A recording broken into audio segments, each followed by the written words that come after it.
ஒரு சில பகுதிகளை நாம் வாசித்து தேவ செய்தியை நாம் தியானிப்போம். இந்த நாள் பேசும்படிக்கு தொடர் போதனையாக போதித்து வருகிற காரியத்தை நான் உங்களோடு கூட பேச வேண்டும் என்று தீர்மானித்த போது அவர் தம்முடைய வார்த்தையை கொண்டு எழுதியிருக்கிற வேத வாக்கியங்களை அவர் விவரித்து காண்பிக்கும் போது இந்த செய்தியோடு கூட, அதாவது தொடர்ந்து பேசி வருகிற இந்த போதனையோடு கூட இதில் நாம் இன்னொரு விஷயங்களையும் நாம் கற்றுக்கொள்ள அவர் எனக்கு எதை கொடுத்தாரோ அதை நான் உங்களோடு கூட பேச நான் விரும்புகிறேன். வேதத்தை அறிகிறது தேவன் நமக்கு பாராட்டின கிருபை. அதை அவர் சொல்லும்போது சொல்லுகிறார், வேதத்தை என் ஜனங்களிடத்தில் எழுதி கொடுத்தேன், என் ஜனங்கள் வேதத்தின் மகத்துவங்களை என் ஜனங்களிடத்தில் எழுதி கொடுத்தேன், அதை அவர்களோ அந்நிய காரியமாக எண்ணினார்கள் என்று சொல்லி வேதத்தில் வாசிக்கிறோம். ஓசியாவின் தீர்க்கதரிசன புத்தகத்தில். அப்படியானால் மகத்துவம், அவர் எழுதி கொடுத்த ஒவ்வொரு மகத்துவமும் எங்க இருக்குங்க? எழுதி கொடுத்திருக்கிற வேதத்திற்குள்ள இருக்கிறது. பக்தனாகிய தாவீதும் தன்னுடைய சங்கீதத்தில் சொல்லும்போது சொல்லுகிறார், உடைய வேதத்தில் உள்ள அதிசயங்களை எல்லாம் காணும்படிக்கு என் கண்களை என்ன பண்ணும்? திறந்தரணும். அப்ப அதிசயங்களையும் மகத்துவங்களையும் அவர் வைத்திருக்கிறது எங்க என்றால் அவர் தம்முடைய வார்த்தையில். நம்முடைய வாழ்க்கையில அற்புதங்களும் அடையாளங்களும் நடக்க வேண்டும் என்று சொல்லி நாம் எல்லாருக்கும் ஒரு விருப்பங்கள் உண்டு. கர்த்தருடைய வாழ்க்கையில ஒரு அதிசயங்களை செய்ய மாட்டாரா? கர்த்தருடைய வாழ்க்கையில ஒரு அற்புதங்களை செய்ய மாட்டாரா என்று சொல்லுகிற ஒரு காலமும் சூழ்நிலையும் இருக்கும். ஆனால் நல்லதாக விளங்கிக் கொள்ளுங்கள், அவர் அதிசயங்களையும் அற்புதங்களையும் இன்றைக்கு செய்கிற தேவன். ஆனால் அவைகள் நம்ம நித்திய ஜீவனுக்கு கொண்டு போகிற வழிக்கு முதல் ஆதாரமாய் அவர் செய்கிறார். ஆனால் நித்திய ஜீவனுக்கு கொண்டு போகிறதற்கு அவர் நம்மோடு கூட ஒரு உடன்படிக்கை செய்து கொள்ள வேண்டும். அந்த உடன்படிக்கை குறித்து தான் நான் உங்களோடு கூட பேச நான் விரும்புகிறேன். கர்த்தருடைய செய்திக்கு ஆதாரமாய் எபிரேயர்கள் நிருபம் 10வது அதிகாரம்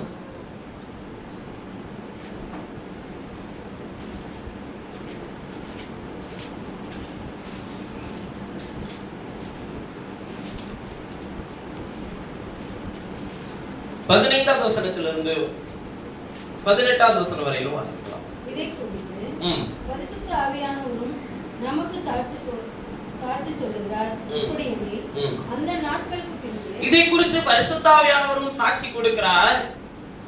எப்படியெனில் அந்த நாட்களுக்கு பின்பு நான் அவர்களோடு பண்ணும் உடன்படிக்கையாவது, நான் என்னுடைய பிரமாணங்களை அவர்களுடைய இருதயத்தில் வைத்து அவைகளை அவர்களுடைய மனதிலே எழுதுவேன் என்று கர்த்தர் சொல்லுகிறார் என்பதை உரைத்த பின்பு அவர்களுடைய பாவங்களையும் அவர்களுடைய அக்கிரமங்களையும் நான் இனி நினைப்பதில்லை என்பதை சொல்லுகிறார். இவைகள் மன்னிக்கப்பட்டால் இனி பாவத்து நிமித்தம் பலி செலுத்தப்படுவதில்லையே.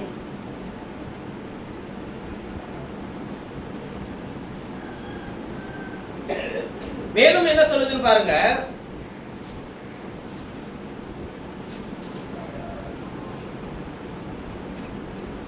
இந்த நாளிலும் காலை நேரத்திலும் நான் பேசும்படி எடுத்துக்கொண்ட என்னுடைய மையப்பொருள் எபிரேயருக்கு கொடுத்த நிருபம் அதன் வெளிச்சம் என்கிற தலைப்பின் கீழ் இருந்து 103வது வாரம் நினைக்கிறேன், இல்லைங்களா? 102வது வாரம் உங்களோடு கூட கர்த்தருடைய வார்த்தை.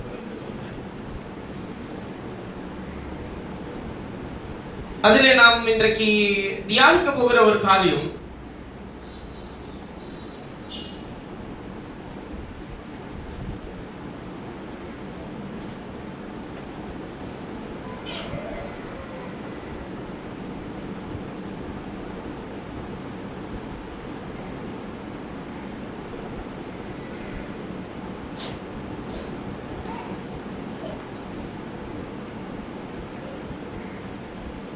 அவர் நமக்கு செய்த உடன்படிக்கை என்கிற தலைப்பின் கீழ் இருந்து உங்களோடு கூட பேச நான் விரும்புகிறேன். அவர் நமக்கு செய்த உடன்படிக்கை அல்லது அவர் நம்மோடு கூட செய்து கொண்ட ஒரு உடன்படிக்கை என்கிற தலைப்பின் கீழ் இருந்த உங்களோடு கூட பேச விரும்புகிறேன். உடன்படிக்கை என்று சொன்னால் வேதத்துல வாசிக்கிறோம், எத்தனையோ உடன்படிக்கைகளை குறித்து சொல்லுகிறார். நியாயப்பிரமாண புத்தகத்தில் வாசிக்கும் போது இது உங்களுக்கு நித்திய கட்டளையா இருக்க கடவுது, இது உங்களுக்கு நித்திய உடன்படிக்கையா இருக்க கடவுது என்றெல்லாம் அநேக விஷயங்களை அவர் சொல்லுகிறார். பலி செலுத்துதல், ஆராதனை செய்தல், கர்த்தரோடு கூட அந்த பிரதான ஆசாரியன் செய்யக்கூடிய முறைமைகள், இவைகள் எல்லாம் நித்திய கட்டளை, நித்திய உடன்படிக்கை என்றெல்லாம் சொல்லுகிறார். இப்ப இங்க நமக்கு செய்திருக்கிற உடன்படிக்கைகள் எல்லாம் தற்காலிகமான உடன்படிக்கைகள். எல்லா உடன்படிக்கைகளும் ஒரு குறிப்பிட்ட காலத்தின் தேவைகளுக்காக செய்யப்படுகிற ஒரு உடன்படிக்கை. ஆனால் இவர் நமக்கு செய்கிற உடன்படிக்கை இம்மைக்கும் மறுமைக்குமான ஒரு தேவைக்கான ஒரு உடன்படிக்கை. எப்போதுமே உடன்படிக்கை எழுத்தின்படி சில உடன்படிக்கைகள் இருக்கிறது, சில உடன்படிக்கைகள் இரத்தத்தின்படி இருக்கிறது. உடன்படிக்கையில ரெண்டு விதமான உடன்படிக்கை உண்டு. சில உடன்படிக்கைகள் எழுத்தின்படி இருக்கிறது, சில உடன்படிக்கைகள் இரத்தத்தின்படி இருக்கிறது.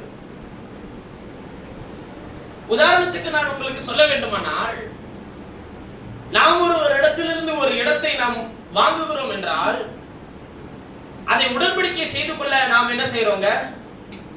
எழுத்தின்படி எழுதி கொள்கிறோம் இல்லையா? அது நம்ம பணம் கொடுக்கிறோம், பணத்திற்கு தகுந்த போல என்ன பண்றோங்க? ஒரு பத்திரத்தில் உடன்படிக்கை செய்து கொள்கிறோம். இனிமேல் இந்த சொத்து இன்னா இருக்கு, இவர்களிடத்திலிருந்து இது இன்னா இருக்க போகிறது, அதுல எந்தவித வில்லங்கமும் அல்ல, அதுல ஏதாச்சும் ஒரு பிரச்சனைனா அதுக்கு நான் வந்து பொறுப்பு அப்படின்னு சொல்லி என்ன பண்ணிக்கிறோங்க? உடன்படிக்கைகள் எழுத்தின்படி கொடுக்கிறோம். ஆனால் இரத்தத்தின்படி செய்து கொள்கிற ஒரு உடன்படிக்கை இருக்கிறது.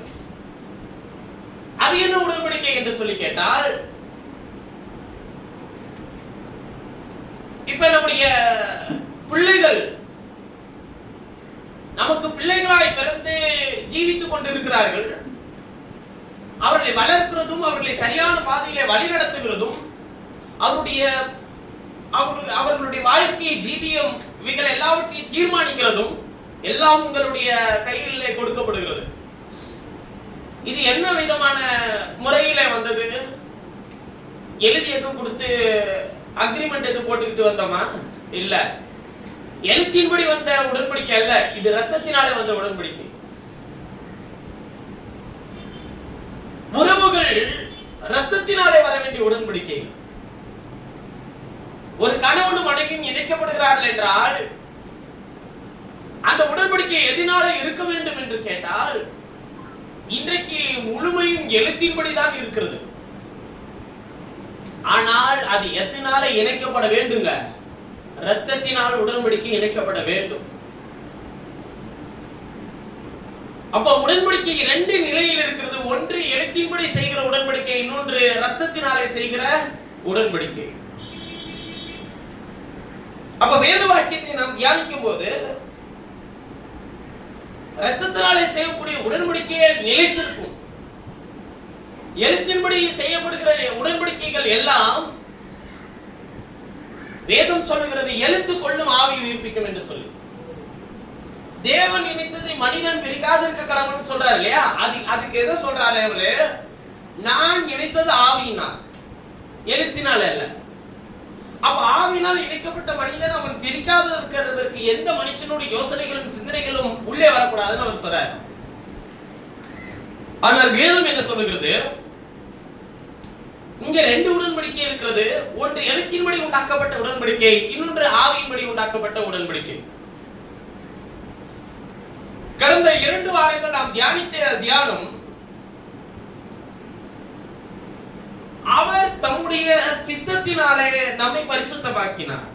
எபிரேயர் 10:10 வாசிக்கும் போது அவர் சொல்கிறார், அந்த சித்தத்தின்படி நாம் என்ன ஆக்கப்பட்டிருக்கிறோம்? பரிசுத்தமாக்கப்பட்டிருக்கிறோம். கடந்த வாரத்திலே நாம் தியானித்தோம், எல்லா சத்துருக்களையும் தமது பாதபடியாக்கி போடும் வரைக்கும் அவர் நாம என்ன செய்கிறார்? அவர் ஆளுகை செய்கிறவராய் இருக்கிறார். பரிகரிக்கப்படுகிற கடைசி சத்துரு என்னங்க? மரணம். இப்ப கவனிங்க, நாம் அவருடைய சித்தத்தை செய்ய வேண்டும் என்றாலும் அவர் எல்லா சத்துருவையும் நம்முடைய பாதத்துக்கு கீழே போடுக வேண்டும் என்றாலும் இப்பொழுது நாம் எந்த உடன்படிக்கையில் இருக்கிறோம் என்கிறதை நினைவு கூற வேண்டும். ஒரு உடன்படிக்கை எழுத்திலே இருக்கிறது, இன்னொரு உடன்படிக்கை இரத்தத்திலே இருக்கிறது.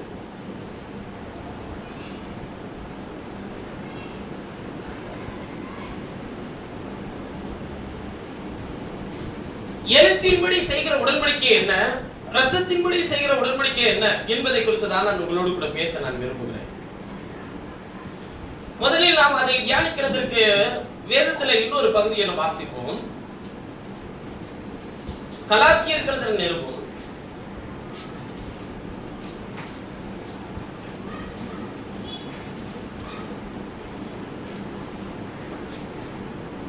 4வது அதிகாரம்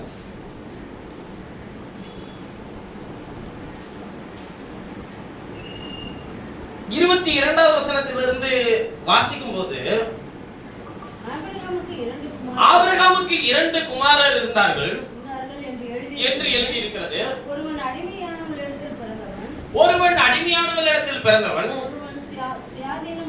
ஒருவன் சுயாதீனம் உள்ளவளிடத்தில் பிறந்தவன். அடிமையானவளிடத்தில் பிறந்தவன் மாம்சத்தின்படி பிறந்தான், சுயாதீனம் உள்ளவளிடத்தில் பிறந்தவன் வாக்குத்தத்தத்தின்படி பிறந்தார். இவைகள் என்ன அர்த்தம் உள்ளவைகள்? ஞான அர்த்தம் உள்ளவைகள். இந்த ஸ்திரீகள், அந்த ஸ்திரீகள் 2 ஏற்பாடுகளா? ஒன்று சீனாய் மலையில் உண்டான ஏற்பாடு, அது அடிமைத்தனத்துக்குள்ளாக பிள்ளைகளை பெறுகிறது. அது ஆகார் என்பவள் தானே. ஆகார் என்பது அரபி தேசத்துல சீனாய் மலை. ஆகார் என்பது அரபி தேசத்தில் உள்ள சீனாய் மலை. அந்த ஆகார் இப்பொழுது இருக்கிற எருசலேமுக்கு சரி, இவள் தன் பிள்ளைகளோட அடிமைப்பட்டிருக்கிறாள். தன் பிள்ளைகளோட கூட அடிமைப்பட்டிருக்கிறாளே. மேலான எருசலேமோ சுயாதீனம் உள்ளவள். அவளே நம் எல்லாருக்கும் தாயானவள். அந்தபடி பிள்ளை பெறாத மலடியை மகிழ்ந்திரு. கற்ப வேதனைப்படாதவளை களிப்பாய் எழும்பி ஆர்ப்பரி. புருஷனுள்ளவளை பார்க்கிலும் அநாத ஸ்திரீக்கு அதிக பிள்ளைகள் உண்டு என்று எழுதி இருக்கிறது. சகோதரரே, நாம் ஈசாக்கை போல வாக்குத்தத்தத்துக்கு பிள்ளைகளா இருக்கிறோம். ஆகிலும் மாம்சத்தின்படி பிறந்தவன் ஆவியின்படி பிறந்தவனை அப்பொழுது துன்பப்படுத்தினது போல இப்பொழுதும் நடந்து வருகிறது. போதும். இதை குறித்து வேதம் என்ன சொல்கிறது? அடிமையானவளின் மகனின் சுயாதீனமுடைய குமாரனோட சுதந்திரவாளியா இருப்பதில்லை. ஆகையால் அடிமையானவளையும் அவளுடைய மகனையும் புறம்பே தள்ளு என்று சொல்லுகிறது. இந்த வசனத்தை நான் வாசிக்கிறதுனுடைய காரணம், இங்கே ஒரே வித்தினாலே 2 பிள்ளைகள் பிறக்கிறார்கள். ஒன்று, அதாவது ஒரே வித்து நான் சொல்றது ஒரே தகப்பன் ஆபிரகாம். ஆபிரகாம் மூலமாய் 2 பிள்ளைகள். ஒன்று இஸ்மவேல், இன்னொன்று ஈசாக்.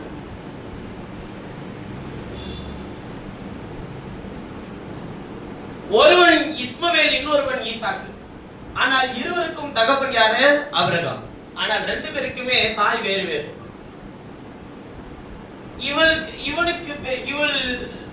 இவனை பெற்றெடுத்தது யார் என்றால் ஆகார். இவரை பெற்றெடுத்தது யார் என்றால் சாரா. நல்ல விளங்கிக்கோங்க. ஆகார், சாராள், இந்த 2 பேரையுமே கவனிச்சுக்கோங்க. வேதம் எதுக்காக சொல்லுகிறது என்றால், இந்த இடத்தில் ஆகார் என்பது அரபி தேசத்தில் உள்ள சீனாய் மலை. சீனாய் மலையில என்ன கொடுத்தார்? ஆகார் என்கிற வார்த்தைக்கு அர்த்தம் இல்ல.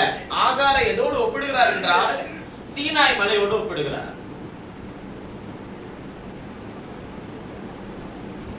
சீனாய் மலையில கொடுக்கப்பட்டது என்ன? நியாயப்பிரமாணம் இல்லையா? கட்டளைகள், அதாவது எழுத்தின்படி கொடுக்கப்பட்ட நியாயப்பிரமாணம்.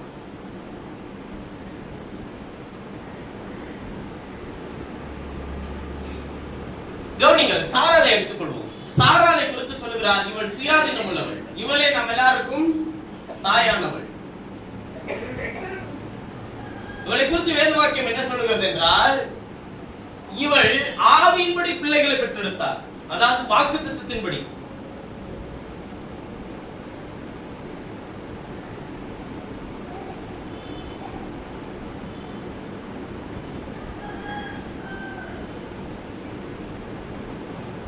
அப்ப சாராள் வாக்குத்தத்தத்தினால் பிள்ளைகளை பெற்றெடுக்கிறார்.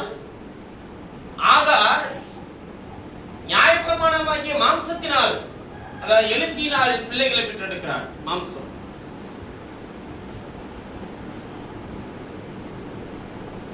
இது நியாயப்பிரமாணம், இது வாக்குத்தத்தம், அதாவது கிருபையின் பிரமாணம்.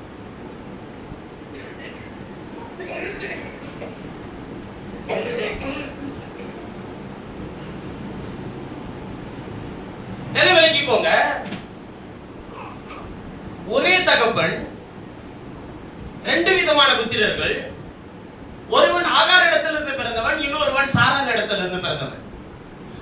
ஆகார் என்பது சீனாய் மலையில், சீனாய் மலை. ஆகார் என்பது அரபிய தேசத்தில் உள்ள சீனாய் மலை பைபிள் சொல்லுது.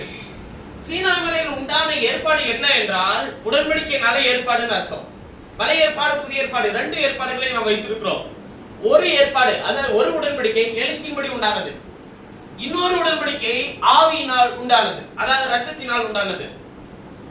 இப்ப எழுத்தின்படி உண்டான ஏற்பாட்டுக்கும் பிள்ளைகள் உண்டு, இரத்தத்தினால் பிறந்தவர்களுக்கும் என்ன உண்டு? பிள்ளைகள் உண்டு. ஆகாரும் ஆகார் பெற்றெடுத்த இஸ்மவேலும் ஆபிரகாமினுடைய பிள்ளைதான். சாராள் பெற்றெடுத்த ஈசாக்கும் ஆபிரகாமினுடைய பிள்ளைதான். இப்ப நிலை விளக்கிக்கோங்க. இப்ப இதுல என்ன பிரச்சனை வருது அப்படின்னு சொல்லி கேட்டா, உடன்படிக்கை அவர் யாரோடு செய்து கொள்கிறார் என்றுதான் முக்கியம். இப்ப இந்த எந்த உடன்படிக்கை நிச்சயமாய் நிலைத்திருக்க போகிறது, எந்த உடன்படிக்கை முறிந்து போயிடும் என்பதை குறித்து தான் நான் உங்களோடு கூட பேச விரும்புகிறேன். முதல் உடன்படிக்கை செய்து கொண்டது ஆகாரோடு, அதாவது இஸ்ரவேலரோடு, மாம்சத்தின்படி இருக்கிற இஸ்ரவேலரோடு. அதுதான் முதல் சபை. இந்த கலாத்திய சபையிலே அப்போஸ்தலனாகிய பவுல் அதை தெளிவாய் வியாக்கியானம் செய்கிறார். கொஞ்சம் அதை எடுத்துக்கோங்க. அந்த 4வது அதிகாரத்திலே நாம் கொஞ்சம் நேரம் பேசுவோம். அப்பதான் இங்க செய்கிற இந்த உடன்படிக்கை உங்களுக்கு புரியும். கவனிங்கள், அங்க என்ன சொல்றாருன்னு பாருங்க. ஆபிரகாமுக்கு 2 குமாரர் இருந்தார்கள் என்று எழுதியிருக்கிறபடி எழுதியிருக்கிறது. ஒருவன் அடிமையானவரிடத்தில் பிறந்தவன், இன்னொருவன் சுயாதீனமுள்ளவரிடத்தில் பிறந்தவன். அடிமையானவரிடத்தில் பிறந்தவன் மாம்சத்தின்படி பிறந்தான், சுயாதீனமுள்ளவரிடத்தில் பிறந்தவன் வாக்குத்தத்தத்தின்படி பிறந்தான், அதாவது ஆவியின்படி பிறந்தான். இவைகள் ஞான அர்த்தம் உள்ளவைகள். ஞான அர்த்தம் என்னங்க? தீர்க்க தரிசனங்கள். அந்த 2 ஸ்திரீகள் 2 ஏற்பாடுகளாம். 2 ஸ்திரீகள் யார சொல்றாரு? சாராளையும் ஆகாரையும் சொல்றாரு. 2 ஸ்திரீகள் 2 ஏற்பாடுகளாம். ஒன்று சீனாய் மலையில் உண்டான ஏற்பாடு, அது அடிமைத்தனத்துக்குள்ளாக பிள்ளைகளை பெறுகிறது, அது ஆகார் என்பவள் தானே அப்படின்னு சொல்லிட்டு ஆகாரை குறித்து சொல்லுகிறார். அரபி தேசத்தில் உள்ள சீனாய் மலை, அந்த ஆகார் இப்பொழுது இருக்கிற எருசலேமுக்கு சரி, இவள் தன் பிள்ளைகளோடு கூட என்ன பண்ணப்பட்டிருக்கிறாள்? அடிமைப்பட்டிருக்கிறாளே. மேலான எருசலேமோ சுயாதீனம் உள்ளவள், அவளே நம்ம எல்லாருக்கும் தாயானவள்ன்றார். இப்ப நம்ம இந்த 2 பேரை குறித்து மட்டும் தியானிப்போம். அதாவது சாராள், ஆகார். இவர்கள் பெற்றெடுத்த பிள்ளைகள் எப்படி பிறந்திருக்கிறார்கள் என்பதை குறித்து உங்களோடு பேச விரும்புகிறேன். கவனிங்கள், ஆகாரை குறித்து வேதம் தெளிவாய் சொல்கிறது. அவள் அடிமை பெண், அவர் அடிமை பெண். ஆகாரை கொண்டு வந்து ஆபிரகாமுக்கு கொடுத்தது யார்? சாராள் தான். சபை, சாராள் என்கிறது என்ன? சபை. சபை கெட்டு போகிறதற்கு காரணம் அது தன்னைத்தானே கெடுத்துக் கொண்டது. யாரை கொண்டு வந்தது என்றால், தன்னிடத்தில் இருக்கிற அடிமை பெண்ணை கொண்டு வந்து ஆபிரகாமிடத்தில் கொண்டு வந்து கொடுத்தது. இப்ப இந்த அடிமைப்படுத்துற அடிமை பெண்ணும் அடிமை பெண்ணிடத்திலிருந்து பிறந்த பிள்ளையும் மாம்சத்தின்படி பிறந்தவர்கள். யாருனால் பிறக்கல? அவங்க ஆவியினால் பிறக்கலன்ற. இப்ப இந்த அடிமைத்தனம் எனக்கூடிய ஒரு காரியம் உள்ள வர அனுமதிச்சது யாரு? சாராள். சுயாதீனம் உள்ளவள் தான் அனுமதித்தாள். இப்ப சாராள் ஆபிரகாமினுடைய சுயாதீனம் உள்ளவள். அவள் தான் மனைவி. அவள் தான் வாக்குத்தத்தத்தின்படி பிள்ளைகளை பெற்றிருக்கக்கூடிய திறமையும் அதிகாரமும் ஆற்றலும் பெற்றவள். அவர்கள் பிள்ளை இல்லாத இருக்கும் போது கர்த்தர் அவர்களை சந்தித்து என்ன சொன்னார்? உனக்கு என்ன வேண்டும்? நான் பிள்ளை இல்லாத இருக்கிற ஆண்டவரே, உனக்குள்ளே சகல ஜாதிகளும் ஆசீர்வதிக்கப்பட்டிருக்கும், நீ சகல ஜாதிக்கும் தகப்பனாய் இருப்பாய் என்று கர்த்தர் அவனுக்கு என்ன கொடுத்தாருங்க? வாக்குத்தத்தத்தை கொடுத்தார். அந்த வாக்குத்தத்தத்தை பெற்ற போது ஆபிரகாமுக்கு பிள்ளை இல்லாது இருந்தது. ஆனால் அந்த வாக்குத்தத்தம் நிறைவேற சில, இப்ப ஆண்டவர் சொன்னாரு எந்த தேதியில், எந்த நேரத்தில், எந்த கிழமையில் நிறைவேறும்னு சொல்லல. அவர் என்ன சொன்னாரு? சொன்னதான நிறைவேற்றும். அதுக்கு எத்தனை வருடங்கள், எத்தனை காலங்கள், எத்தனை மாதங்கள் ஆனாலும் அவர் சொன்ன வார்த்தையை நாம் பெற்றுக்கொள்ள நம்மிடத்தில் என்ன தகுதி இருக்குது, நாம் அதை சுதந்திரித்துக் கொள்ள நாம் இன்னும் எதையெல்லாம் தாண்டி ஜெயங்கொள்ள வேண்டியவர்களா இருக்கிறோம் என்கிறதை தான் பார்க்கணும். ஐயோ கர்த்தர் இன்னும் தரல, கர்த்தர் எனக்கு இன்னும் ஒண்ணு தரல, அப்படி இல்லை. அதை பெற்றுக்கொள்ள நாம் இன்னும் நாம் கடந்து செல்ல வேண்டிய பாதைகள், நாம் அதை தொடர்ந்து போக வேண்டிய விஷயங்கள் இன்னும் ஏராளம் உண்டு.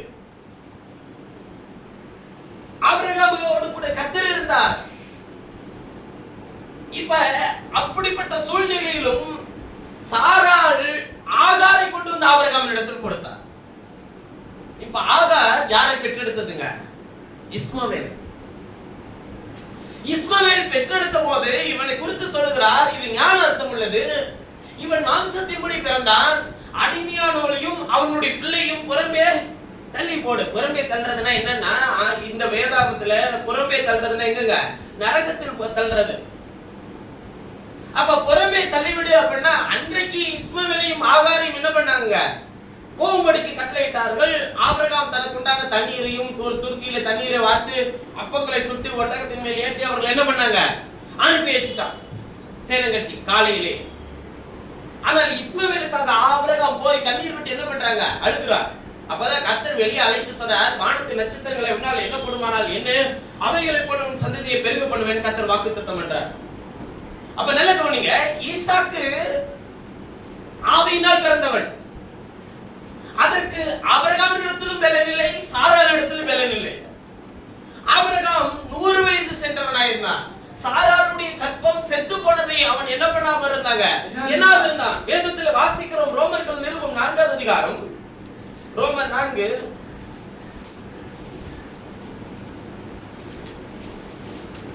19வது வசனத்தை வாசிங்க பார்க்கலாம். ரோமர் 4:19. அவன் விசுவாசத்திலே பலவீனமாய் இருக்கவில்லை. அவன் விசுவாசத்திலே பலவீனமாய் அவன் ஏறக்குறைய 100 வயதுள்ளவனாய் இருக்கும். அவன் சரீரத்திலே பலவீனம் உள்ளவன், ஆனால் எதிர பலவீனம் உள்ளவன் அல்ல. விசுவாசத்திலே பலவீனம் உள்ளவன் அல்ல. அவன் ஏறக்குறைய 100 வயதுள்ளவனாய் இருக்கும்போது 100 வயதுள்ளவனாய் இருக்கும்போது தன் சரீரம் செத்து போனதையும் சாராளுடைய கர்ப்பம் செத்து போனதையும் என்னாதிருந்தான். இப்ப ரெண்டு பேருக்குமே என்ன இல்ல? பலன் இல்லை. ஆனால் அவன் விசுவாசத்தில் பலவீனமாய் இருக்கவில்லை. ஆமென். அப்ப அந்த விசுவாசத்தை கொடுத்து கொண்டே இருந்தது யார்? தேவன் அவர்களுக்குள்ளே வாசமாய் இருக்கிறவர்களும் விசுவாசம் அவர்களுக்குள் பலவீனமாய் இருக்காது, பலன் உள்ளதா இருக்கும். ஆமென். எப்ப மாம்சம் பலன் ஆகுதோ அப்ப விசுவாசம் பலவீனமாயிட்டே போகும். எப்ப மாம்சம் பலவீனம் உள்ளதா போயிட்டே இருக்கோ அப்ப விசுவாசம் பலன் உள்ளதா மாறணும். அப்ப நல்லா விளங்கிக்கோங்க, இரண்டு பேருடைய சரீரம் பலவீனம் உள்ளது. ஆனால் கொடுத்த வார்த்தையை கொடுத்த ஆண்டவர் பலனை அவர்களுக்குள்ளே உண்டு பண்ணவர் வல்லவராய் இருந்தார். ஆமென். பலனை உண்டு பண்ணுகிறவர் மாத்திரமல்ல, அங்கே சாராளுடைய கற்பம் ஒரு அசைவு உண்டாகி அங்கே ஒரு ஜீவன் உண்டானது. அது ஆபிரகாமினுடைய வித்தை சுமந்து கொண்டு ஈசாக்கு வரவில்லை, அவன் தேவனுடைய வார்த்தையை சுமந்து கொண்டு அவன் உள்ளே வந்தான். சாராளுடைய கற்பத்தில் இருந்த பிள்ளையாகி ஈசாக்கு ஆபிரகாமினுடைய வித்தினாலே அல்ல. ஏனென்றால் அவன் சொல்லுகிறான், தன் சரீரம் என்ன ஆயிற்று? செத்து போயிற்று. சரீரம் செத்து போயிற்று, பலன் இல்ல. வித்தில என்ன இருக்கிறது? ஒரு மாமரத்தினுடைய விதையை நீங்கள் விதைத்தால் அது தனக்குள்ளே எல்லா தன்மைகளையும் எல்லா இன்ஃபர்மேஷனும் உள்ள வச்சிருக்கு. அதனுடைய சுவை, நிறம், தோற்றம், வடிவம், அதனுடைய உயரம் எல்லாவற்றையும் அது என்ன பண்ணிருக்குங்க? உள்ளே அதனுடைய எல்லா தகவல்களையும் அது உள்ளே வைத்திருக்கிறது. ஒரு விதை எல்லா தகவல்களையும் உள்ளே கொண்டதா இருக்கும். அது நிலத்தில் விழுந்து செத்து அது உயிர்ப்பித்து வெளியே வரும்போது அது முதலாவது செடியாக, மரமாக, அதன் பிறகு கிளைகளை விட்டு பூக்களை விட்டு அது பிறகு அது கனிகளை கொடுக்கும் போது அந்த எந்த விதை விதைக்கப்பட்டதோ அதனுடைய ஒரிஜினல் தன்மையான அந்த குணாதிசயத்தை அது என்ன பண்ணுங்க, வெளிப்படுத்துகிறதா இருக்கும். சொல்லுவாங்கல்ல, இந்த மரத்தினுடைய விதை கிடைச்சிச்சுன்னா, இந்த ஊரோட விதை கிடைச்சிச்சுன்னா கொண்டு வாங்க, இந்த ஊரோட அந்த குச்சி கிடைச்சிச்சுன்னா என்ன பண்ணுங்க, கொண்டு வாங்க. காரணம் என்ன? அதோட குணாதிசயத்தை அது வெளிப்படுத்தும். விதை குணாதிசயத்தை வெளிப்படுத்தும். இப்ப பாவக்காய் விதைக்கிறோம்னா அது இனிக்குமா, ஆரஞ்சு மாதிரி, அதோட குணாதிசயத்தை அது வெளிப்படுத்தும். ஆரஞ்சு விதை விதைக்கிறோம்னா அது என்ன பாவக்காய் மாதிரி கசக்குமா, அதோட குணாதிசயத்தை அது வெளிப்படுத்தும். இப்ப கவனிங்க, ஆபிரகாமினுடைய வித்தினால் பிறந்த இஸ்மவேல் அடிமை பெண்ணிடத்திலிருந்து பிறந்தது இஸ்மவேல் தவறா? இப்ப இஸ்மவேல் அடிமை பெண்ட பிறந்ததுனால பொறுமை தள்ளப்பட்டுட்டான். இப்ப இஸ்மவேல் அடிமை பெண்ட பிறக்கிறது இஸ்மவேலோட தவறா? இல்லை. ஆனால் இவன் அங்குதான் பிறக்க வேண்டும் என்று தீர்மானித்தது யார்? தேவன், கர்த்தர். ஆமென். அதை யாராலே மாற்ற முடியாது.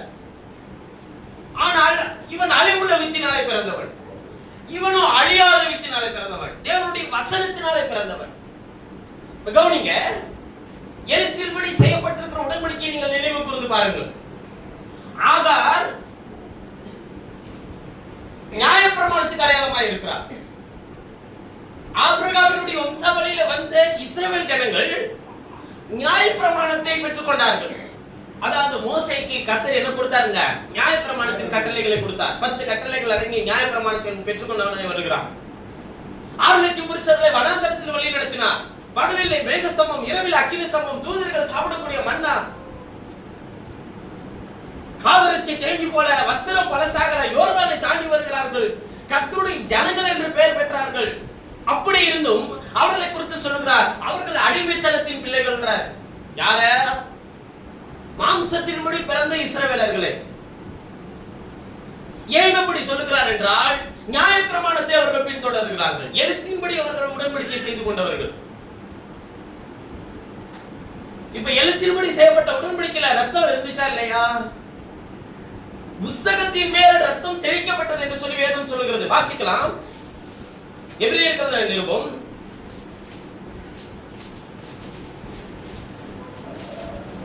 9ஆம் அதிகாரம் 19ஆம் வசனத்திலிருந்து வாசிங்க பார்க்கலாம். எப்படி எனில் 18ல இருந்து வாசிங்க. அந்தபடி எபிரேயர் 9 18 19 20 அந்தபடி முதலாம் உடன்படிக்கையும் இரத்தம் இல்லாமல் பிரதிஷ்டைப்படவில்லை. முதலாம் உடன்படிக்கையும் இரத்தம் இல்லாமல் பிரதிஷ்டை பண்ணப்படவில்லை. எப்படி எனில் மோசே நியாயப்பிரமாணத்தின்படி சகல ஜனங்களுக்கும் எல்லா கட்டளைகளையும் சொன்ன பின்பு இளங்காலை வெள்ளாட்டுக்கடா இவைகளின் ரத்தத்தை தண்ணீரோடும் சிவப்பான ஆட்டு மயிரோடும் ஈசோப்போடும் கூட எடுத்து புஸ்தகத்தின் மேலும் ஜனங்கள் எல்லார் மேலும் தெளித்து தேவன் உங்களுக்கு கட்டளையிட்ட உடன்படிக்கையின் ரத்தம் இதுவே என்று சொன்னார். இவ்விதமாக கூடாரத்தின் மேலும் ஆராதனைக்குரிய சகல பணிமுட்டுகளின் மேலும் ரத்தத்தை தெளித்தார். நியாயப்பிரமாணத்தின்படி கொஞ்சம் குறை எல்லாம் ரத்தத்தினாலே சுத்திகரிக்கப்படும்.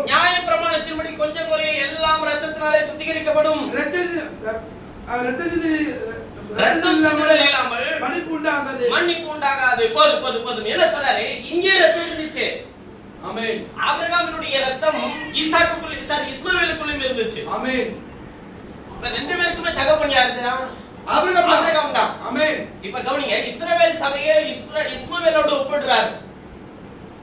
ஈசாக்கை யாரோடு ஒப்பிடுகிறார் என்றால் நம்மோடு ஒப்பிடுகிறார். அழிவில்லாத வித்தினால் பிறந்த நம்மோடு கூட வாக்குத்தத்தத்தின் பிள்ளைகள் என்று சொல்லுகிறார். சுயாதீன பிரமாணத்தை பெற்றுக் கொண்டவர்கள் என்றாரு. கிருபை பிரமாணத்தில் நிலைத்திருக்கிறவர்கள் என்றாரு. ஆமென். அவர்கள் நீங்களே சுயாதீனம் உள்ளவர்கள் என்றாரு. நீங்கள் தான் சபை என்று சொல்லுகிறார்.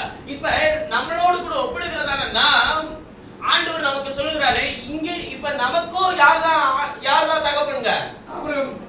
ஆபிரகாம் தான் நமக்கு விசுவாசத்தினுடைய தகப்பன். இந்த இடத்துல நான் யாரை எடுத்துறேன்னா, ஆபிரகாம் இஸ்மவேலுக்கும் தகப்பன், ஈசாக்குக்கும் தகப்பன். இஸ்மவேல் யாருக்கு அடையாளமா இருக்கிறார் என்றால் இஸ்ரவேலர்களுக்கு. மாம்சத்தின்படி பிறந்திருக்கிற இப்பொழுது இருக்கிற எருசலேமில் இருக்கிற இஸ்ரவேலர்களுக்கு அடையாளம். ஈசாக்கு யாருக்கு அடையாளமா இருக்கிறான் என்றால் இப்பொழுது இருக்கிற புறஜாதி ஆகிய நமக்கு அடையாளமா இருக்கிறான். இப்ப கவனிங்க, நமக்கும் இஸ்ரவேல் ஜனங்களுக்கும் யார் தகப்பன்? தேவனே. இப்ப தேவனுடைய பிள்ளைகள் தான் மாம்சத்தின்படி பிறந்த இஸ்ரவேலர்களும் சரி, ஆவியின்படி இருக்கிற இஸ்ரவேலர்களாகிய நாமும் சரி, நாம் என்ன சொல்லிக் கொள்கிறோம்? நான் தேவனுடைய பிள்ளை என்று சொல்லுகிறோம். அவர்களும் என்னதான் சொல்றாங்க? தேவனுடைய பிள்ளைகள் தான் என்று சொல்லிக் கொள்கிறார்கள். இப்ப கவனிங்க, அடிமையான இடத்திலிருந்து பிறந்தவர்கள் எல்லாருமே புறமே தள்ளி போடுகிறார். அவர்கள் தேவனுடைய சபையை விட்டு தள்ளப்பட்டார்கள். இப்ப கிருபை யாருக்கு கொடுக்கப்பட்டிருக்கு? நமக்கு. தான். அதாவது ஈசாக்குனா யாரு? வாக்குத்தத்தத்தின்படி பிறந்தவர். இப்ப வாக்குத்தத்தத்தின்படி பிறந்தது யாரு? புதிய ஏற்பாட்டுல வரும்போது கிறிஸ்து மாம்சத்தின்படி அவர் நமக்கு இந்த உலகத்தில் வந்தார். அவர் ஈசாக்கை எப்படி ஆபிரகாமுக்கு கொடுத்தாரோ அது போல நம்மையும் வாக்குத்தத்தமாகிய வசனத்தினாலே நம்மை பிறக்க செய்திருக்கிறார். இப்ப நமக்கு, அதனாலதான் நான் பலமுறை சொல்றேன், முழு வசனத்தையும் நமக்கு ஆதாரமாய் கொடுத்திருக்கிறார். இப்ப இந்த காலை வேளையில உங்களுக்கு வாக்குத்தத்தத்தின் செய்தி என்னவென்றால் அப்படி எல்லாம் சொல்ல முடியாது. விளக்குதுங்களா? நீங்க வாக்குத்தத்தமாகிய இயேசு கிறிஸ்துவின் வார்த்தையினாலே பிறந்தவர்கள் நீங்கள். ஹல்லேலூயா. வேணுமென்றால் 2 கொரிந்தியர் புத்தகம் 1ஆம் அதிகாரம் 20ஆம் வசனத்தை போய் வாசிக்கும் போது அதுல என்ன சொல்றாருன்னு படிங்க.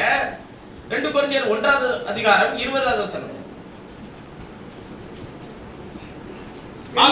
எங்களால் தேவனுக்கு மகிமை உண்டாகும்படிக்கு தேவனுடைய வாக்குத்தத்தங்கள் எல்லாம் இயேசு கிறிஸ்துவுக்குள் ஆம் என்றும், தேவனுடைய வாக்குத்தத்தங்கள் எல்லாம் இயேசு கிறிஸ்துவுக்குள் ஆம் என்றும், அவருக்குள் ஆமென் என்றும் இருக்கிறது. அவர் யாருக்குள்ள இருக்கிறாரு? நமக்குள்ள இருக்கிறார். எல்லா வாக்குத்தத்தமும் உங்களுக்கு. இப்ப நான் உங்களுக்கு கர்த்தர் இன்றைக்கு இந்த வாக்குத்தத்தத்தை தராருன்னு சொல்றேன்னு வச்சுக்கோங்க. இந்த மாசம் கர்த்தர் உங்களுக்கு இந்த வாக்குத்தத்தத்தை தராருன்னு சொல்றேன்னு வச்சுக்கோங்க. இந்த வருஷம் கர்த்தர் உங்களுக்கு இந்த வாக்குத்தத்தத்தை தராருன்னு சொல்றேன்னு வச்சுக்கோங்க. அப்ப மற்ற வாக்குத்தத்தம் எல்லாம் எந்த வருஷம் நிறைவேறும்? இப்ப நான் இந்த மாதம், இந்த வருஷம், இந்த நாள் என்று சொன்னால் அந்த வாக்குத்தத்தத்தினுடைய எக்ஸ்பைரி டேட் ஒன்று இருக்குல்ல, அது எப்ப முடியும்? அடுத்த வருஷம் ஆரம்பிக்கும் போது அந்த வருஷ வாக்குத்தத்தம் முடிஞ்சிருக்கு. மாசம் ஆரம்பிக்கும் போது அடுத்த மாசம் ஆரம்பிக்கும் போது வேற வாக்குத்தத்தம் வருது. அப்ப இந்த வாக்குத்தத்தம் என்ன ஆயிடுச்சு? காலாவதி ஆயிடுச்சு. அடுத்த நாள் பிறக்கும் போது இந்த நாளில் கொடுத்த வாக்குத்தத்தம் காலாவதி ஆயிடுச்சு. இந்த நாளுக்கான வாக்குத்தத்தம், இந்த மாதத்திற்கான வாக்குத்தத்தம், இந்த வருடத்திற்கான வாக்குத்தத்தம் அப்படின்னு நீங்க ஒண்ணு சொல்லும் போது, இல்ல எனக்கான வாக்குத்தத்தம்னே நீங்க ஒண்ணு எடுத்து வச்சுக்கிட்டீங்கனாலும் நீங்கள் காலாவதி ஆகும்போது அந்த வாக்குத்தத்தம் மரித்து விடுகிறதா? நிச்சயமாய் சொல்லுகிறேன், அது மரிக்காது. வானமும் பூமியும் ஒளிந்து போனாலும் அவருடைய வார்த்தைகள் ஒளிந்து போகிறதில்லை. வசனத்தை காலாவதியாக்க இந்த உலகத்தில் எந்த மனுஷனுக்கும் அதிகாரம் இல்லை. இப்ப இவ்வளவு நேரம் நான் பேசிட்டு இருந்தது எல்லாமே எழுத்தின்படி வரப்பட்ட சந்ததியார், அதாவது இஸ்ரவேலர்கள். ஆவியின்படி வந்த சந்ததியார் புறஜாதி நம்ம. இப்ப இது அழகா பிரிஞ்சாச்சு. இப்ப இங்க இருக்கிறவங்க நாம எல்லாரும் என்ன பண்ணுவோம்? எருசலேமின் சமாதானத்துக்காக வேண்டிக் கொள்வோம். இஸ்ரவேலிலே பார் யுத்தங்கள் நடந்து கொண்டிருக்கிறது, அவர்களுக்காக என்ன பண்ணுவோம்? இஸ்ரவேலின் சமாதானத்துக்காக வேண்டிக் கொள்வோம். எருசலேமின் சமாதானத்துக்காக வேண்டுதல் செய்யுங்கள் என்று சொல்லி சங்கீதத்தின் புத்தகம் 122ஆம் சங்கீதத்தில் சொல்லி இருக்கிறது. நாம் வேண்டுதல் செய்வோம். நிச்சயமாய் வேண்டுதல் செய்யுங்கள், தவறு ஒன்றும் இல்லை. ஆனால் இப்பொழுது இருக்கிற எருசலேம் யார் என்று தெரிந்து கொண்டு வேண்டுதல் செய்யுங்கள். அப்படியானால் அவர் எருசலேமின் சமாதானத்துக்காக வேண்டுதல் செய்யுங்கள் என்று அவர் யாரை குறித்து சொல்லி இருக்கிறார் என்பதை உங்களுக்கு நன்றாய் விளங்க செய்வார். இப்பொழுது இருக்கிற எருசலேம் யார்? மேலான எருசலேம் யார்? சுயாதீனம் உள்ள எருசலேம் யார்? வெளிப்படுத்தின விசேஷம் 22ஆம் அதிகாரத்தில் அவர் சொல்லுகிறார், அங்கே ஒரு எருசலேம், புதிய எருசலேம் என்று சொல்லுகிறார். அந்த எருசலேம் யார்? அது எல்லாமே நாம தான், அதாவது புறஜாதியாகிய நாம தான். இப்ப இந்த எருசலேமுக்கு என்ன வேணுங்க? அந்த எருசலேமோட ஒரு நாடு இன்னொரு நாட்டோட யுத்தம் பண்ணுது. இது நடக்கும்ன்றது யார் சொல்லிட்டு பண்ணுது? தேவன் சொல்லுது. இயேசு சொன்னா வர வரையில அது நடக்கும். ஆனா நான் வர வரையிலும் அந்த யுத்தம் அவங்கள்ட்ட நடந்துகிட்டே இருக்கும். எவனும் அந்த சந்ததியை அழிக்க முடியாது என்று மெய்யாவே உனக்கு சொல்லுகிறேன்னு சொல்லிட்டு பண்ணாரா இல்லையா? அப்ப அந்த சந்ததியை அழிக்க முடியாதுன்னு அவர் சொல்லிட்டு போயிட்டாரு. அப்ப அது என்ன பண்ணவே முடியாது. நீ ஜோம் பண்ணாலும் அதை அழிக்க முடியாது, ஜோம் பண்ணலனாலும் அதை என்ன பண்ண முடியாது, அழிக்க முடியாது. ஏன்னா அது சொன்னவர் யாரு? அவர் அழியாதவர். அவர் வாயிலிருந்து புறப்பட பண்ணின வார்த்தையை அவர் காப்பாற்றுகிறவர். நீங்க வாசித்த வசனத்தின்படி கூட அவர் சொல்றாரு, அவர் ஒரு நாளும் மறுதலிக்கிறவர் இல்ல, தன்னை தானே அவர் என்ன பண்றவர் இல்லையா, மறுதலிக்கிறவர் இல்ல. அப்ப நல்லா விளங்கிக்கோங்க, அவர் சொன்னதை அவர் காப்பாத்திப்பார். யாரு அழிய மாட்டாங்க, அந்த இஸ்ரவேலர்கள் அழிக்க முடியாது. ஒவ்வொரு சூழ்நிலையிலும் ஒவ்வொரு நெருக்கடியான அவர்களுடைய வாழ்க்கையில நெருக்கடியான சூழ்நிலைகள் வந்த போதிலும் இவர்களுக்கு விரோதமாய் யுத்தம் பண்ணின நேரத்திலும் அல்லது இஸ்ரவேலர்களுக்கு விரோதமாய் உலகமே எதிர்த்து பேசிக் கொண்டிருக்கிற நேரத்திலும் நான் மனசில் நினைச்சுக்கிற ஒரே ஒரு காரியம் என்ன தெரியுங்களா, அது அழியாதுன்னு சொன்னவர் ஒருத்தர் இருக்கிறாரு. ஆமென். அது அழிக்கவே முடியாதுன்னு இவர் சொல்லிட்டு போயிட்டாரு. அது அழிக்க யார் நினைச்சாலும் என்ன பண்ண முடியாதுங்க, அழிக்க முடியாது. இப்ப அவனுக்காக சமாதானத்துக்கு வேண்டிக்கிறோம். சரி, ரைட்டு, வேண்டிக்கோங்க. இப்ப இங்க ஒரு எருசலேம் இருக்கு, புதிய எருசலேம், மேலான எருசலேம், சுயாதீனம் உள்ள எருசலேம். இப்ப இந்த சமாதானத்துக்கு வேண்டுதல் செய்யறதா யாரும் இல்ல. என்ன பிரச்சனை? சமாதானம். அதான் ஆண்டவரே நமக்குள்ள சமாதானமா இருக்கிறாரே. இப்ப இங்க ரெண்டு பிரச்சனை இருக்கு. எப்படி அன்றைக்கு அவர்களுக்கும் நமக்கும் ஒரு பிரிவை கர்த்தர் உண்டு பண்ணினாரோ, அதுபோல் புதிய ஏற்பாட்டின் சபையிலும் ஒரு விஷயத்தை அப்போஸ்தலனாகிய பவுல் எடுத்து காட்ட அவர் விரும்புகிறார். ஒரு ஞான அர்த்தத்தை சொல்ல அவர் விரும்பினார். அன்றைக்கு பஞ்சாயத்து என்னன்னா, இஸ்ரவேலனா புறஜாதியா இப்படின்னு பிரச்சனை இருந்துச்சு. அதனால அப்போஸ்தலனாகிய பவுல் என்ன சொன்னாருன்னா, பாரு, நீ இஸ்ரவேலன்னு உன் மனசுல நினைச்சிட்டு இருக்கிற, ஆனால் நீ நியாயப்பிரமாணத்தை பின்தொடர்கிறவனா இருந்தீனா நீ ஆகாருடைய பிள்ளைன்றார். யார்கிட்ட? அந்த இஸ்ரவேலர்கள்ட்ட தான். நீ புறஜாதி நினைச்சிட்டு இருக்கிற, நீ நியாயப்பிரமாணத்தை பின்தொடரல, அதனால நீ வாக்குத்தத்தத்தின்படி அநாத ஸ்திரீயாகிய சாராளுக்கு நீ பிள்ளைன்ற. இப்ப கவனிங்க, இப்ப இந்த காலத்தில், இந்த புறஜாதி யுகத்தினுடைய கடைசி முடிவின் காலத்தில், இயேசு கிறிஸ்துவினுடைய வருகைக்கு முன்பாக இப்ப இஸ்ரவேலர்களுக்கும் புறஜாதிக்கும் பிரச்சனையா? பைபிள்ல ஒரு வசனத்தை வாசிப்போம். அதே கலாத்தியர்கள் நிருபத்துக்கு போங்க. அங்க என்ன நடந்துச்சு, பிரச்சனை என்ன நடந்துச்சுன்றத படிப்போம். அப்புறமேட்டு தான் நான் சொல்றது உங்களுக்கு புரியும். கலாத்தியர்கள் நிருபம் 4வது அதிகாரத்துக்கு போங்க. 29வது வசனத்தை வாசிங்க. ஆகிலும் மாம்சத்தின்படி பிறந்தவன் ஆவியின்படி பிறந்தவனை அப்பொழுது துன்பப்படுத்தினது போல இப்பொழுதும் நடந்து வருகிறது. இப்ப யாரை துன்பப்படுத்தினதா? மாம்சத்தின்படி பிறந்தவன் யாரு? இஸ்மவேல். ஆவியின்படி பிறந்தவன் யாரு? ஈசாக்கை இஸ்மவேல் துன்பப்படுத்தினது போல இப்பொழுது நடந்து வருகிறதுன்ற. சரி, இப்ப மாம்சத்தின்படி பிறந்தது யாரு? நம்ம இவ்வளவு நேரம் படிச்சிட்டு இருந்தோம், இஸ்ரவேலர்கள். அதாவது மாம்சத்தின்படி பிறந்திருக்கிற இஸ்ரவேல் சபையார் அவர்கள். ஆவியின்படி பிறந்தவர்கள் யாருன்னு படிச்சிட்டு இருந்தோம் நாம. இப்ப இந்த இஸ்ரவேலர்கள் நமக்கு எதிராக ஏதாச்சும் யுத்தம் பண்ணிட்டு இருக்காங்களா?